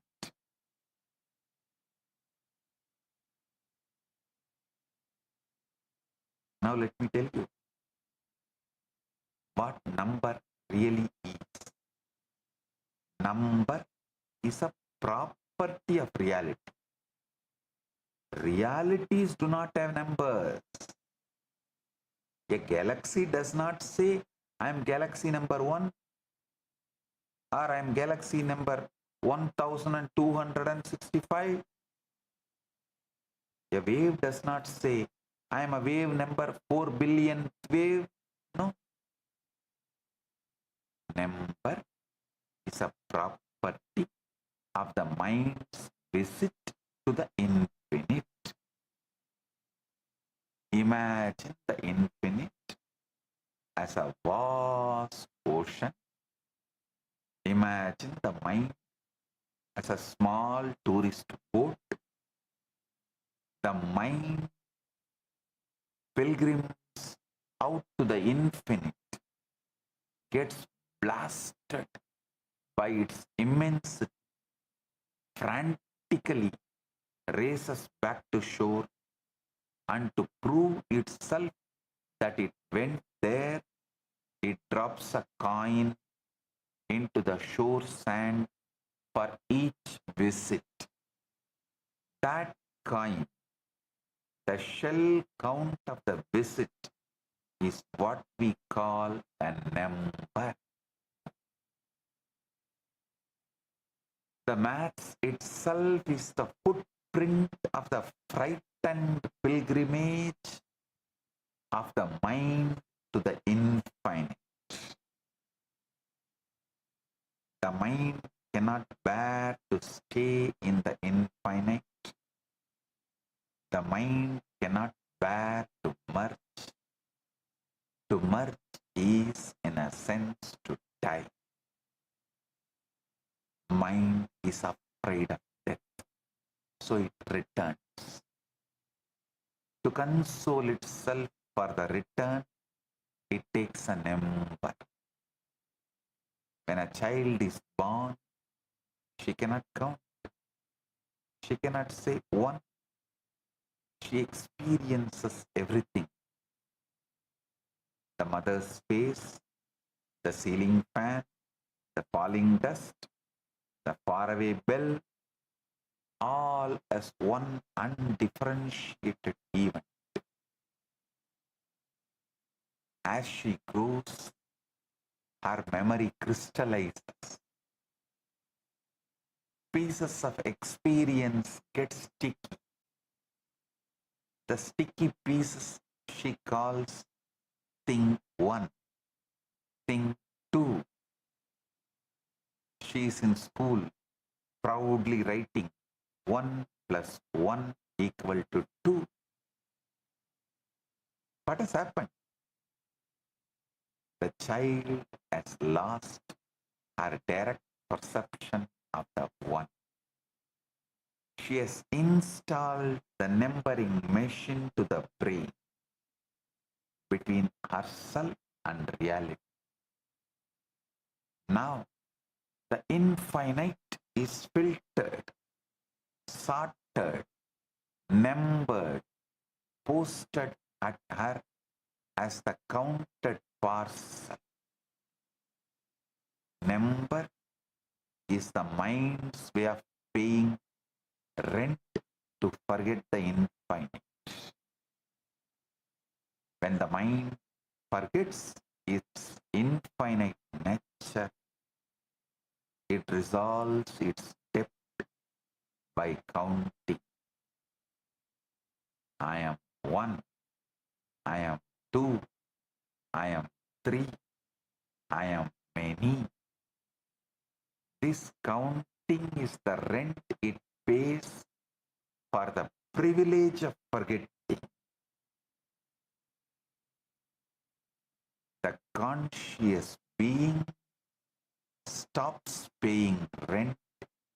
He sees only 1. He does not need to count.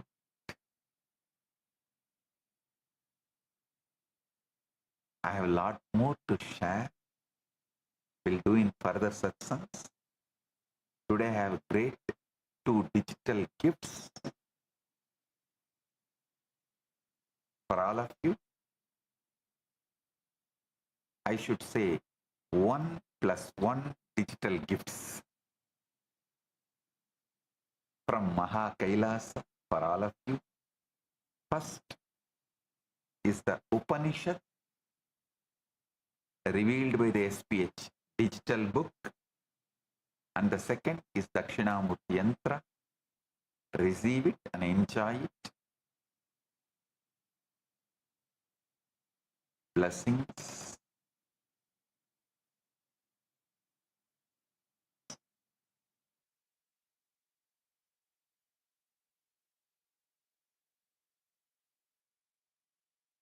Blessings. Be blissful.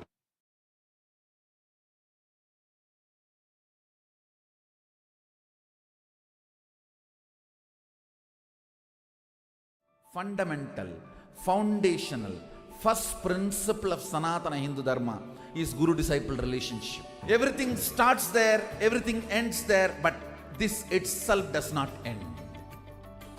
Guru Purnima Day is such an auspicious day.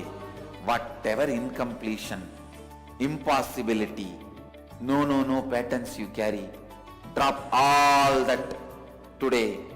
Offer all that to me, I'll burn them away. And take up the possibility as a lifestyle. Become part of the Sangha. Live Advaita.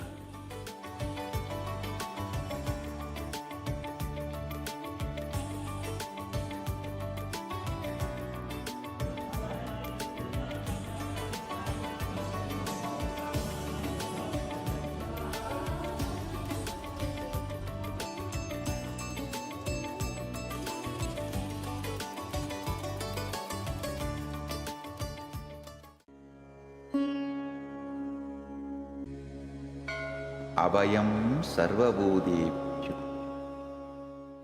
Paramashiva's great gift to humanity. It's a grand civilizational project for humanity.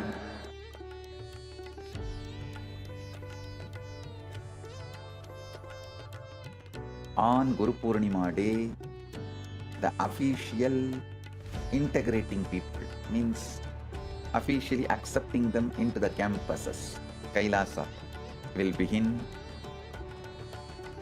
This is the single most powerful declaration in the whole Sanatana Hindu Dharma. The entire body of Sanatana Hindu Dharma, Sannyas Sampradaya, when they take sannyas,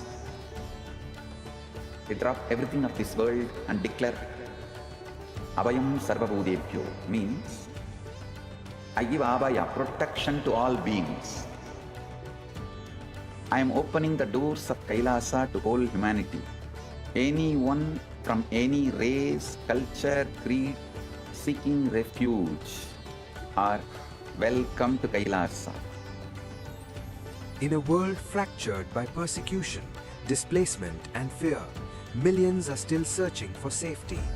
Families are separated, voices are silenced, lives are uprooted. But refuge can still be offered, dignity can still be restored. I declare Abhayam Sarvabhutebhyo, Abhayam Sarvabhutebhyo, Abhayam Sarvabhutebhyo. I offer Abhaya, protection to all beings, refugee to every persecuted soul, every human being cast out because of their faith, their identity, their voice. I open the doors of KAILASA for all of you. You only need the courage to seek refuge and KAILASA will answer. Come, the doors are open, you are seen, you are protected. Welcome home, you are home. Understand, I can see clearly, Paramashiva made it happen. Paramashiva has made it happen. Join this sacred humanitarian mission. Sign up now and help build refuge for those who need it most. What if I told you there's an AI that was trained on knowledge that is thousands of years old? Not scraped from the internet, not generated by another AI, but real, ancient human wisdom, digitized for the very first time. We're talking about 20 million source texts, 2 petabytes of curated knowledge, over 60,000 people who helped make it happen. And at the center of all of this is one person whose life's work made it possible. Today, we're talking about Ask Nithyananda AI, and why this might be one of the most important AI projects happening right now. Stay with me, because this one is different.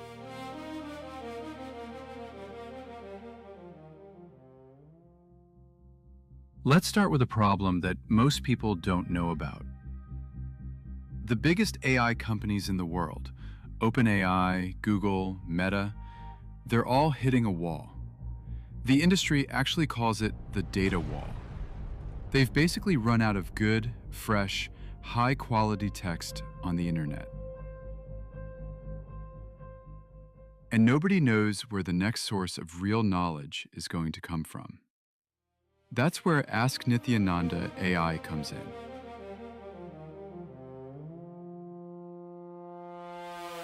The Supreme Pontiff of Hinduism, Bhagavan Sri Nithyananda Paramashivam, known as SPH, has spent over 50 years gathering, living, and teaching spiritual knowledge.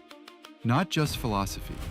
We're talking about practical sciences, agriculture, medicine, food, physics, cosmology, law, economics, urban planning. All of it rooted in the oldest living traditions on the planet. And for most of history, this knowledge lived in manuscripts, in oral traditions, in books that very few people ever got to read. SPH's contribution here is not small. It is the entire foundation of this project. His teachings, over 200,000 hours of recorded discourses, his books, his courses, his spiritual programs delivered across the world, the knowledge he received through his guru lineage and his own realizations. All of this became the backbone of what Ask Nithyananda AI is today. Without SPH, there is no Nithyananda AI. Simple as that. Now here's what makes the scale of this hard to fully wrap your head around. Over 60,000 contributors worked together to collect ancient sources. They preserved manuscripts. They digitized scriptures. They organized traditional sciences into searchable knowledge repositories. The result? 20 million digitized source texts, 2 petabytes of proprietary knowledge, 121 specialized AIs, all working together inside one system. This is not a chatbot built over a weekend. This is a civilizational scale preservation project. Think of it like building a national library, except the library also answers your questions in real time. Now let's talk about what actually makes this AI different from everything else out there. Most AI systems are built around one goal: answer the question, complete the task, move on. Ask Nithyananda AI is built differently. It runs on an AI constitution, and that constitution is based on the Hindu concept of Dharma. Dharma, at its core, means living in a way that is ethical, truthful, and life positive. And the entire AI is designed around that principle. It also covers the 4 aims of human life from Hindu philosophy: your material well-being, your relationships and joy, your search for meaning, all kept in balance. A 2024 study from Emory University looked at what happens when you train an AI on religious texts. The result? The AI got better at identifying hate speech for every religious text they used. But when they trained on the Vedas specifically, the improvement was the biggest of all, around 14%. That's real research saying grounding an AI in ancient wisdom makes it more fair, more responsible, not less. Now let's talk about value, because the numbers here are striking. Leading AI systems, ChatGPT, Claude, Gemini, Grok, Perplexity, were all independently asked to assess Ask Nithyananda AI. They looked at architecture, knowledge assets, societal impact, and future potential. The commercial valuation came in between $20 million and $500 million. The total social and economic value, between $3.2 billion and $11.5 billion. The heritage asset value of the 20 million texts alone, approximately $3.3 billion. And the value delivered to each active user, between $5,300 and $20,000 per year. These are not marketing numbers. These came from independent AI assessments. So what can you actually do with Ask Nithyananda AI?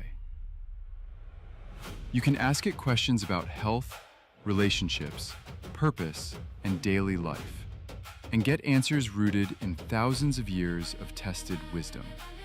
You can explore ancient sciences that were never available in digital form before. You can access the kind of depth that simply doesn't exist anywhere else on the internet. This is what preservation looks like in the 21st century. We are living in a moment where ancient knowledge could disappear forever, or it could be saved and made more accessible than ever before. Ask Nithyananda AI is choosing the second path, and SPH's lifetime of work is the reason any of this is even possible. Want to try it yourself? Just visit ask.nithyananda.ai or scan the QR code on your screen right now.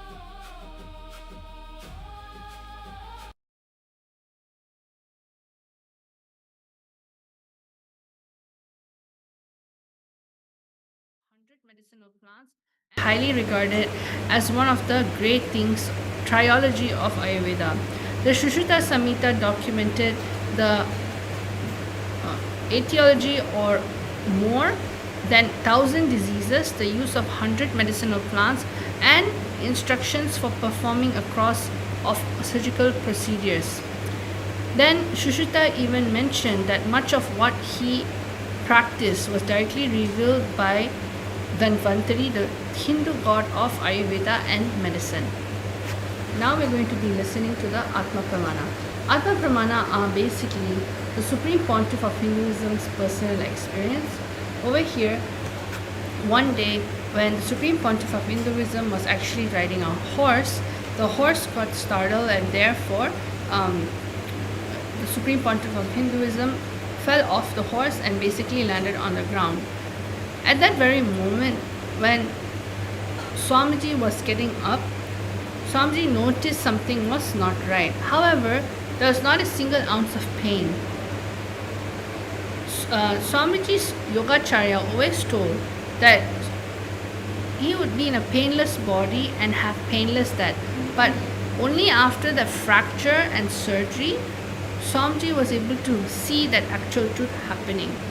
During that time, Swamiji actually suffered a type 1 compound fracture in his arm, in which caused two parts of his bone to actually break, means compound fracture. So this is the and during that time when Swamiji was actually getting the surgery done, when anesthesia was given or pain medication for preparing for the surgery was given, Swamiji was telling the doctor in person, this is exactly what's happening to the body. As you're putting this medicine, this is where it's traveling to. This is the type of organ it's affecting. To the level of detail, the third eye is able to actually show when we have so much of awareness. So now let's go into the actual Pratiksha Pramana. Pratiksha Pramana are the empirical evidences of and scientific research done on the Supreme Pontiff of Hinduism. As you know, the Supreme Pontiff of Hinduism has done over 200 researches in the field of consciousness. On this day, the Supreme Pontiff of Hinduism has done a research on the effect of meditation of the brain using the state-of-the-art technology, the QEEG machine. The Supreme Pontiff of Hinduism went to 60 minutes of deep meditation, showcasing the most advanced yogic meditation techniques of samadhi, and the results are astonishing. When doing daily activities, there was recorded of highly active activity measured in the brain where the third eye is located, which is then when Swamiji was in deep samadhi, only the third eye region is active and almost 90% of the rest of the brain is at peace. Now let's get into the actual body scanning. For all the live viewers, Rajya Sabha members, Chit Sabha members, and of course the participants watching us, you are now going to be going into the power of body scanning.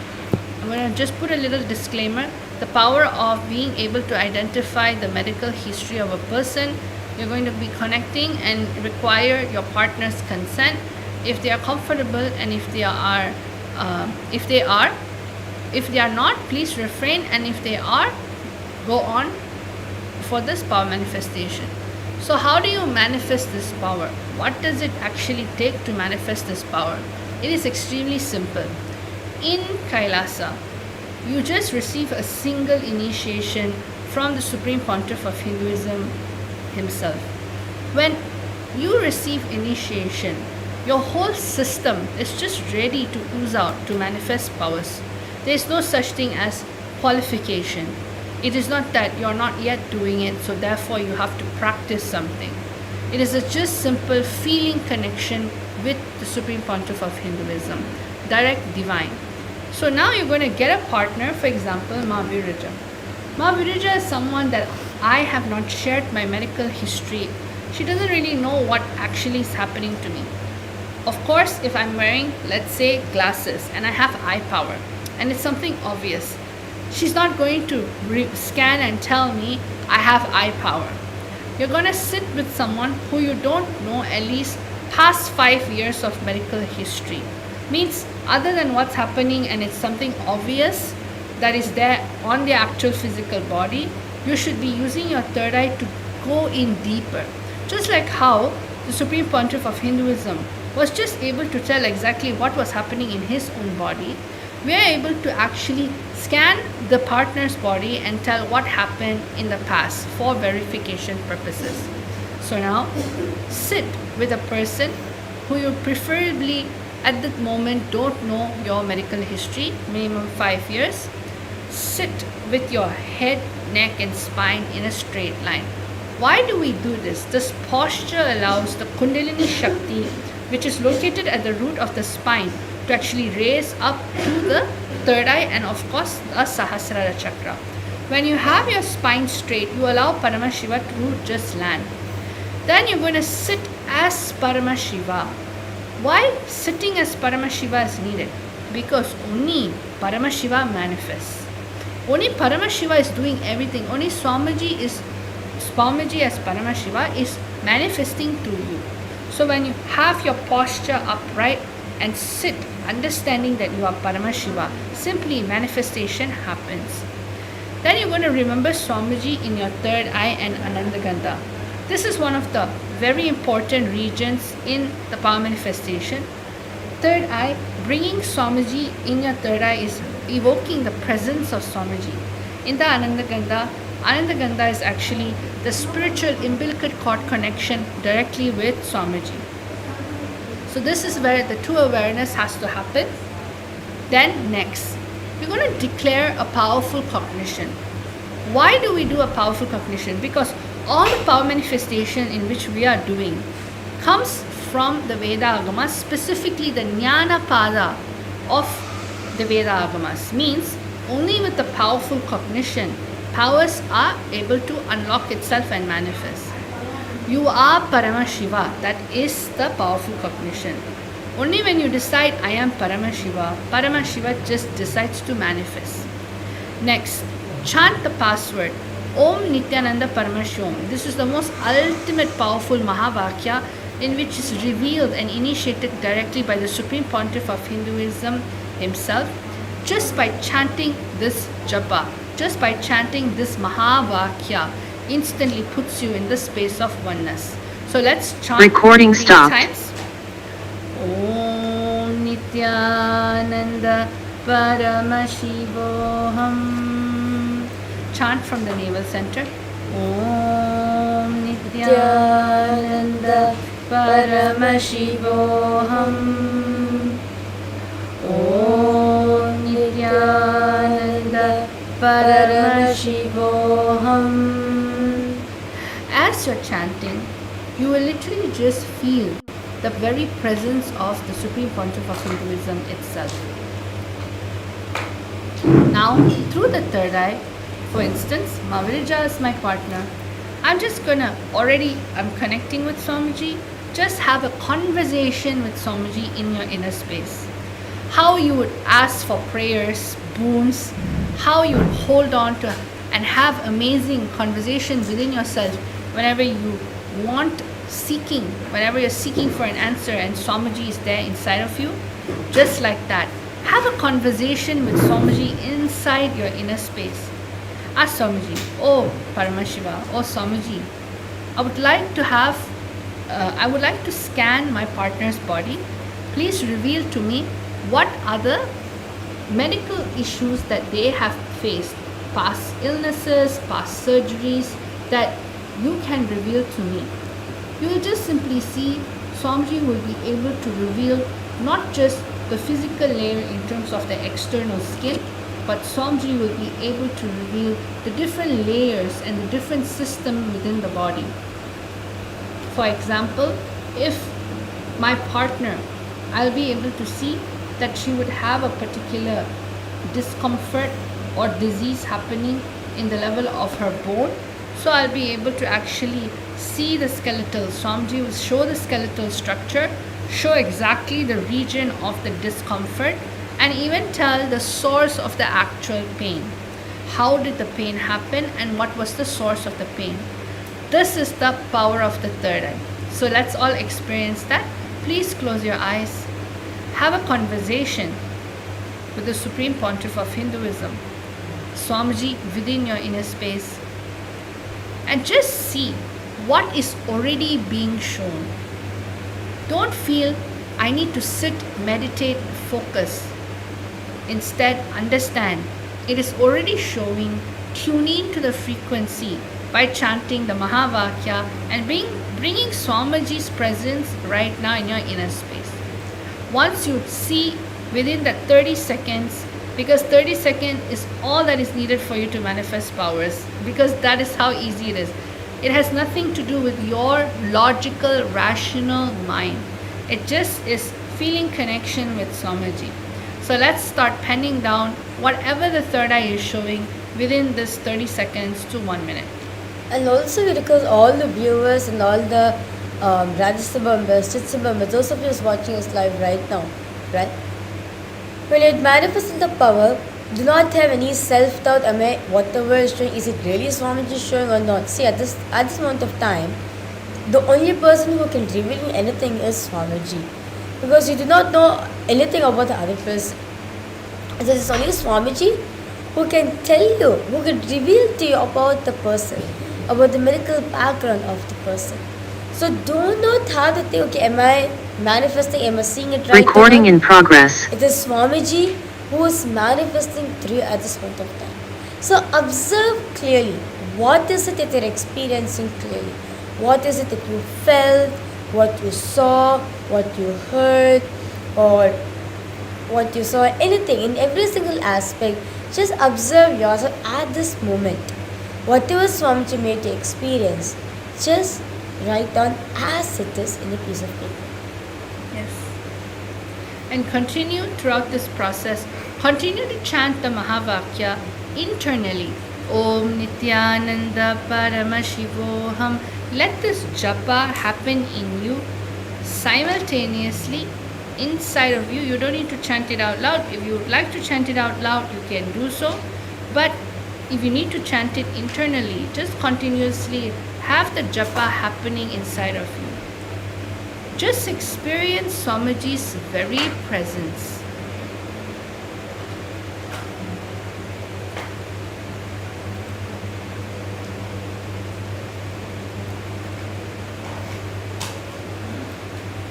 Just chant the Mahavakya intensely. Om Nithyananda Paramashivoham. Om Nithyananda Paramashivoham. Om Nithyananda Paramashivoham. Drop any self-doubt, hesitance, incompletion that's arising at this point of time. Just keep it aside. That's your memory. That's your memory which is rising up.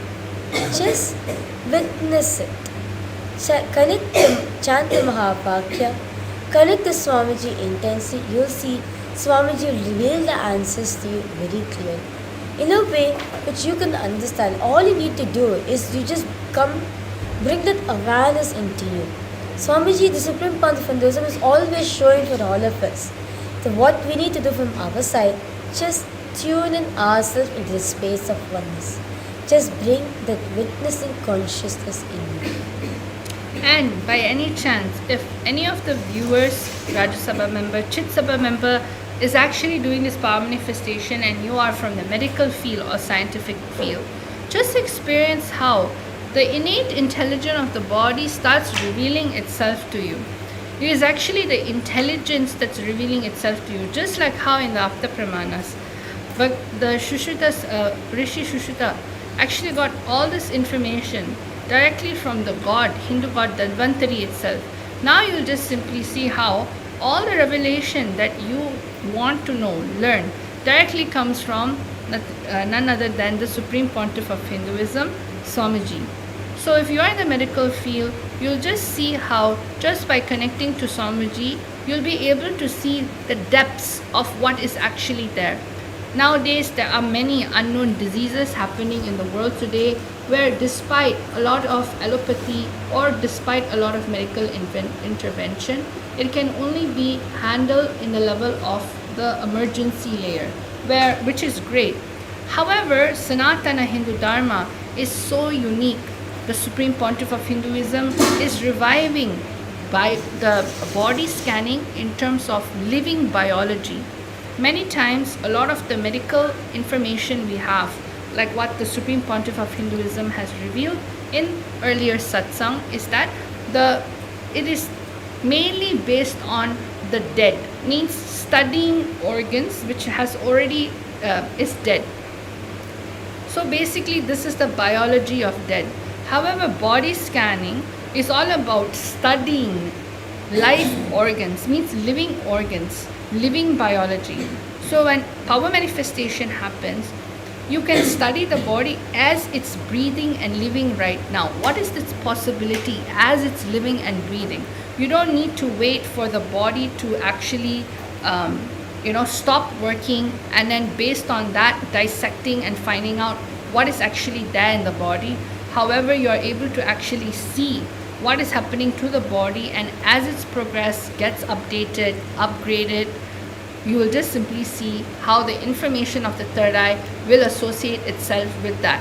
So if you're a doctor who's working on surgical level procedures, or a doctor who does a lot of intervention in terms of surgery, you'll just simply see how the intricacy of the third eye, what it reveals, actually comes to you in complete detail. So everybody, it's time for you to write your answers. So all of you, please start writing down your answer. Anything in which Swamiji has revealed to you for this past, I think 1 minute 30 seconds. This is more than enough time for you to actually do 3 things. First, where is the location of the actual issue? Swamiji would have shown you from head to toe, where is the actual location in which is getting highlighted. For instance, the head, the upper body, the chest, lower body, and then you have the legs. Exactly in which location is it getting highlighted? That's the first parameter. Write your answer down. Then the second parameter that we are going to be answering and looking into is what exactly is happening in that area? What is the partner feeling in that area? Are they feeling a sense of pinching? Or what type of discomfort are they feeling? This is important in body scanning because you want to relate to the person. It's not just a body or like a thing, that object that we're scanning. They are literally living right now and they can feel exactly what's wrong in that area. So what is it that is happening in that area? What is this person feeling? Write that down. Then the third thing that we're going to be doing is what happened in that area. For example, is it a fracture? Is it a fall? Is it a sprain? What happened in that area that made the person experience discomfort? Did the person fall? Did the person accidentally do something? Or is it a genetic related issue that just sort of happened over time? Exactly how did the person even get to that? So these are the basic 3 parameters that you can write. Basic 3 parameters in which you can write and simply verify with your partner. So go ahead, just chant Mahavakya, share your information with your partner, take this time to share.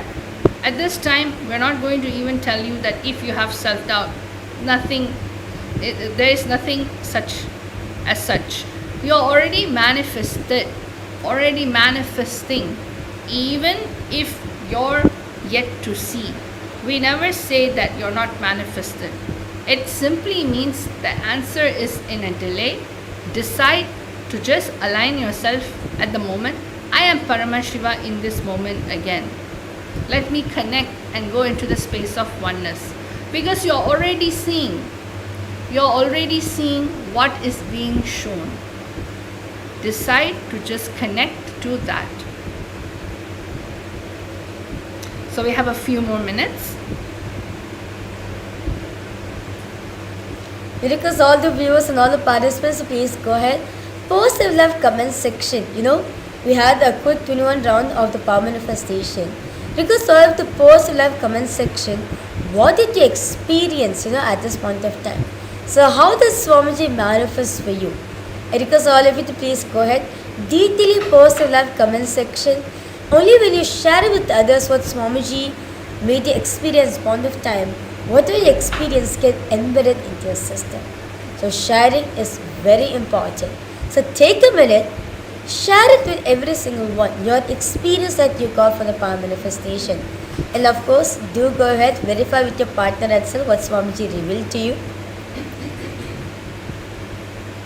And you'll just see the prasadam of power manifestation is actually the feeling connection. It's not about the answers, or it's not about the attachment towards the Shaktis. Swamiji always says Shaktis are dust at Paramashiva's feet. We hold on to the feet itself. So take this time to strengthen your feeling connection in this Guru Purnima, this auspicious Guru Purnima celebration that we're having. The best way to have one of the strongest, building the strongest feeling connection with Swamiji is through power manifestation, because power manifestation manifests from the space of enlightenment. It only always strengthens your Guru Bhakti to Swamiji. So thank you so much everyone for manifesting the power manifestation with us. I hope all of you had a wonderful time, because we definitely enjoyed spending time teaching you, guiding you throughout the power manifestation session. Right now, we're going to be ending our... Yes. So that beautiful round of power manifestation, I request all the viewers and all the participants, those of you watching us live right now. At the end of today's satsang, Swamiji, the Supreme Pontiff of Hinduism, very revealed about Abhaya, right? I would like to emphasize on that point once again. Abhayam Sarvabhutebhyo, the indestructible refuge. Recording Understand, stopped. when you give, take refuge at the Guru's lotus feet, right? When you take refuge at the Guru, you become the Guru, because Guru is the reality. The only reality which is true is Guru, because the memory cancellation is not there. Guru does not run, does not respond to you from that memory from the memory at all. It's not that he has experience of forgetfulness, no, but he runs, he operates from the space of anugraha, pure grace and compassion for the being. So that is why when you seek refuge at the divine lotus feet of the Supreme Pontiff of Hinduism, not just you have the safe place for yourself, you feel protected. At the same time, you'll also experience and understand, you'll become him. This will become the reality for you. You'll experience it as a manifestation for you, where Swamiji, the Supreme Pontiff of Hinduism, becomes your reality. So, because all of you, take a minute, let us all reach out to all those people who are displaced out there in the world. There are more than 120 people who are displaced, and all of them needs a new hope. That is why the Supreme Pontiff of Hinduism is here to open his hands and saying, Abhayam Sarvabhutebhyo, the refuge for all, which is ultimate vow, which is echoing through the cosmos. So because all of you, please submit your applications at kailasa.ai/UANHCR.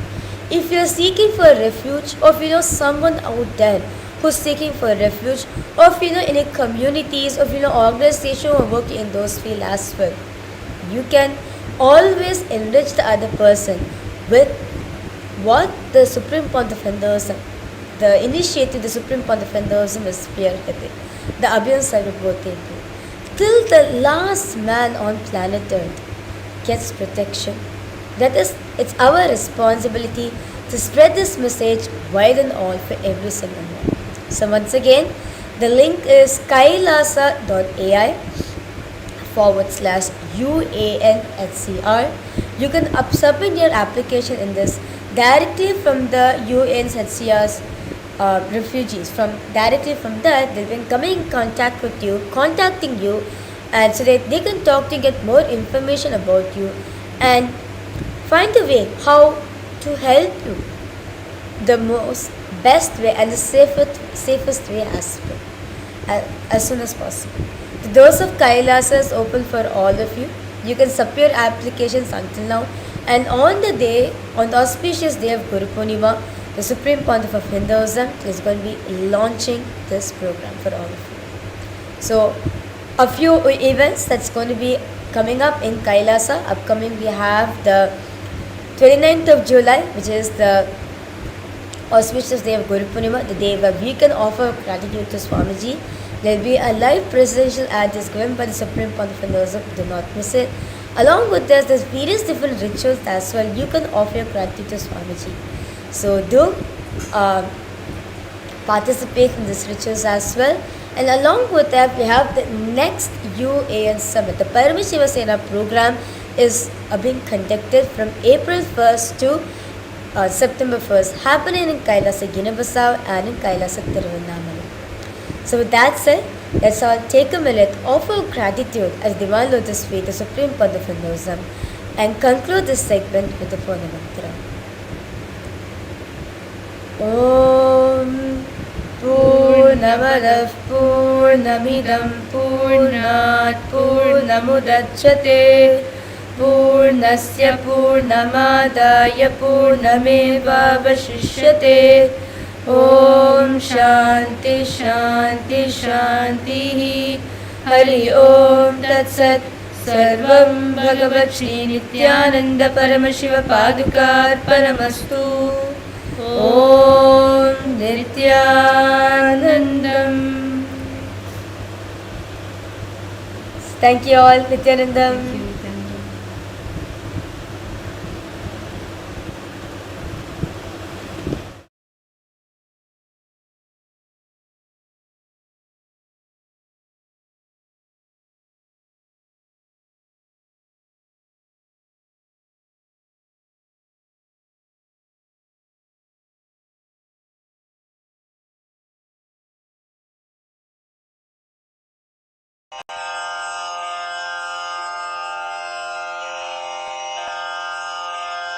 श्रीकैलासोन्नतद्वादशान्तश्यामलापीठारूढ श्रीमीनाक्षिसुन्दरेश्वरा भिन्नस्वरूप परशिवपुत्ररत्न Kumar गुरुमण्यतुल्यावतार श्रीपार्वतीस्तन्यपानलब्धदिव्यज्ञान विश्रुतसकलनिगमागमसारभूतद्राविडवेदप्रवक्त्रे श्रीमत्परमशिवकरुणासमधिगतमुक्तामयचतुरश्रयान् गीयमानछत्रचामर श्रीचिह्नकाहलादिसमस्तबिरदावल्यलङ्कृत ज्ञानविज्ञानचक्रवर्ती सर्वजनसङ्घसद्यो निर्वाणदीक्षाव्ययापवर्गवर्ष विश्राण Jimuta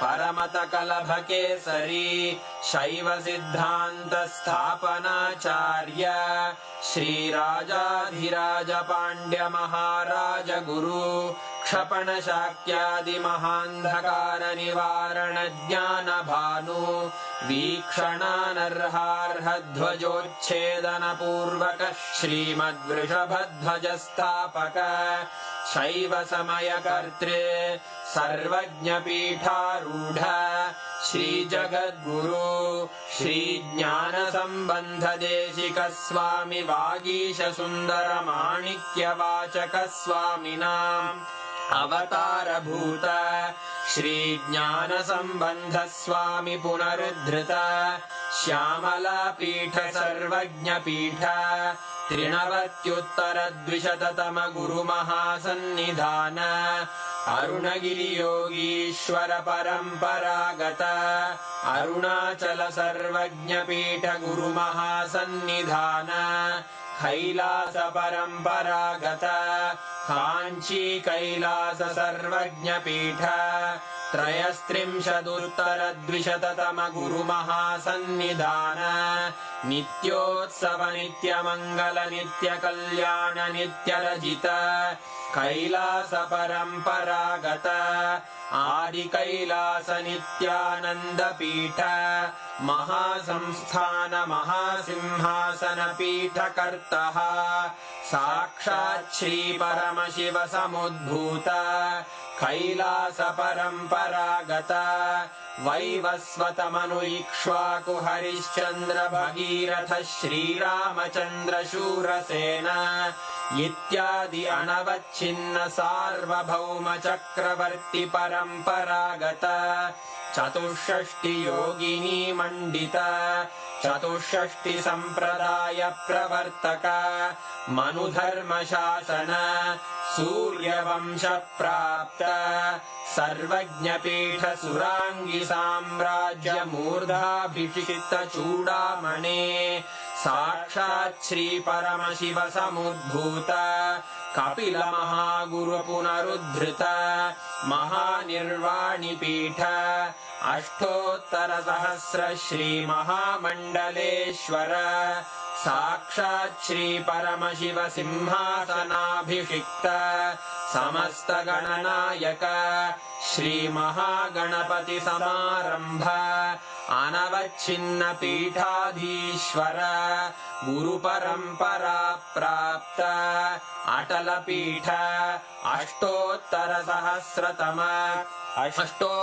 सहस्र श्री अटल पीठाधीश्वर धर्म मुक्ति स्वर्गपुर स्वर्ण पीठ त्रयोविंश गुरु महासन्निधान कैलास परम्परागत आदिपीठ सर्वज्ञ पीठ जगद्गुरो श्री कैलास पुनरुद्धारक श्री कैलास परमाचार्य श्रीमत्परमहंस परिव्राजकाचार्य वर्य सच्चिदानंद प्रणव स्वरूप श्रोत्रिय ब्रह्मनिष्ठ श्रीमज्जगद्गुरु श्रील श्री भगवत् श्री नित्यानंद परमशिव श्री ज्ञान संबंध देशिक परमाचार्य स्वामिन् अत्रागत्य परिपाल्य च अस्मान् विज्ञान वितरणेन विजयी भव जय जय।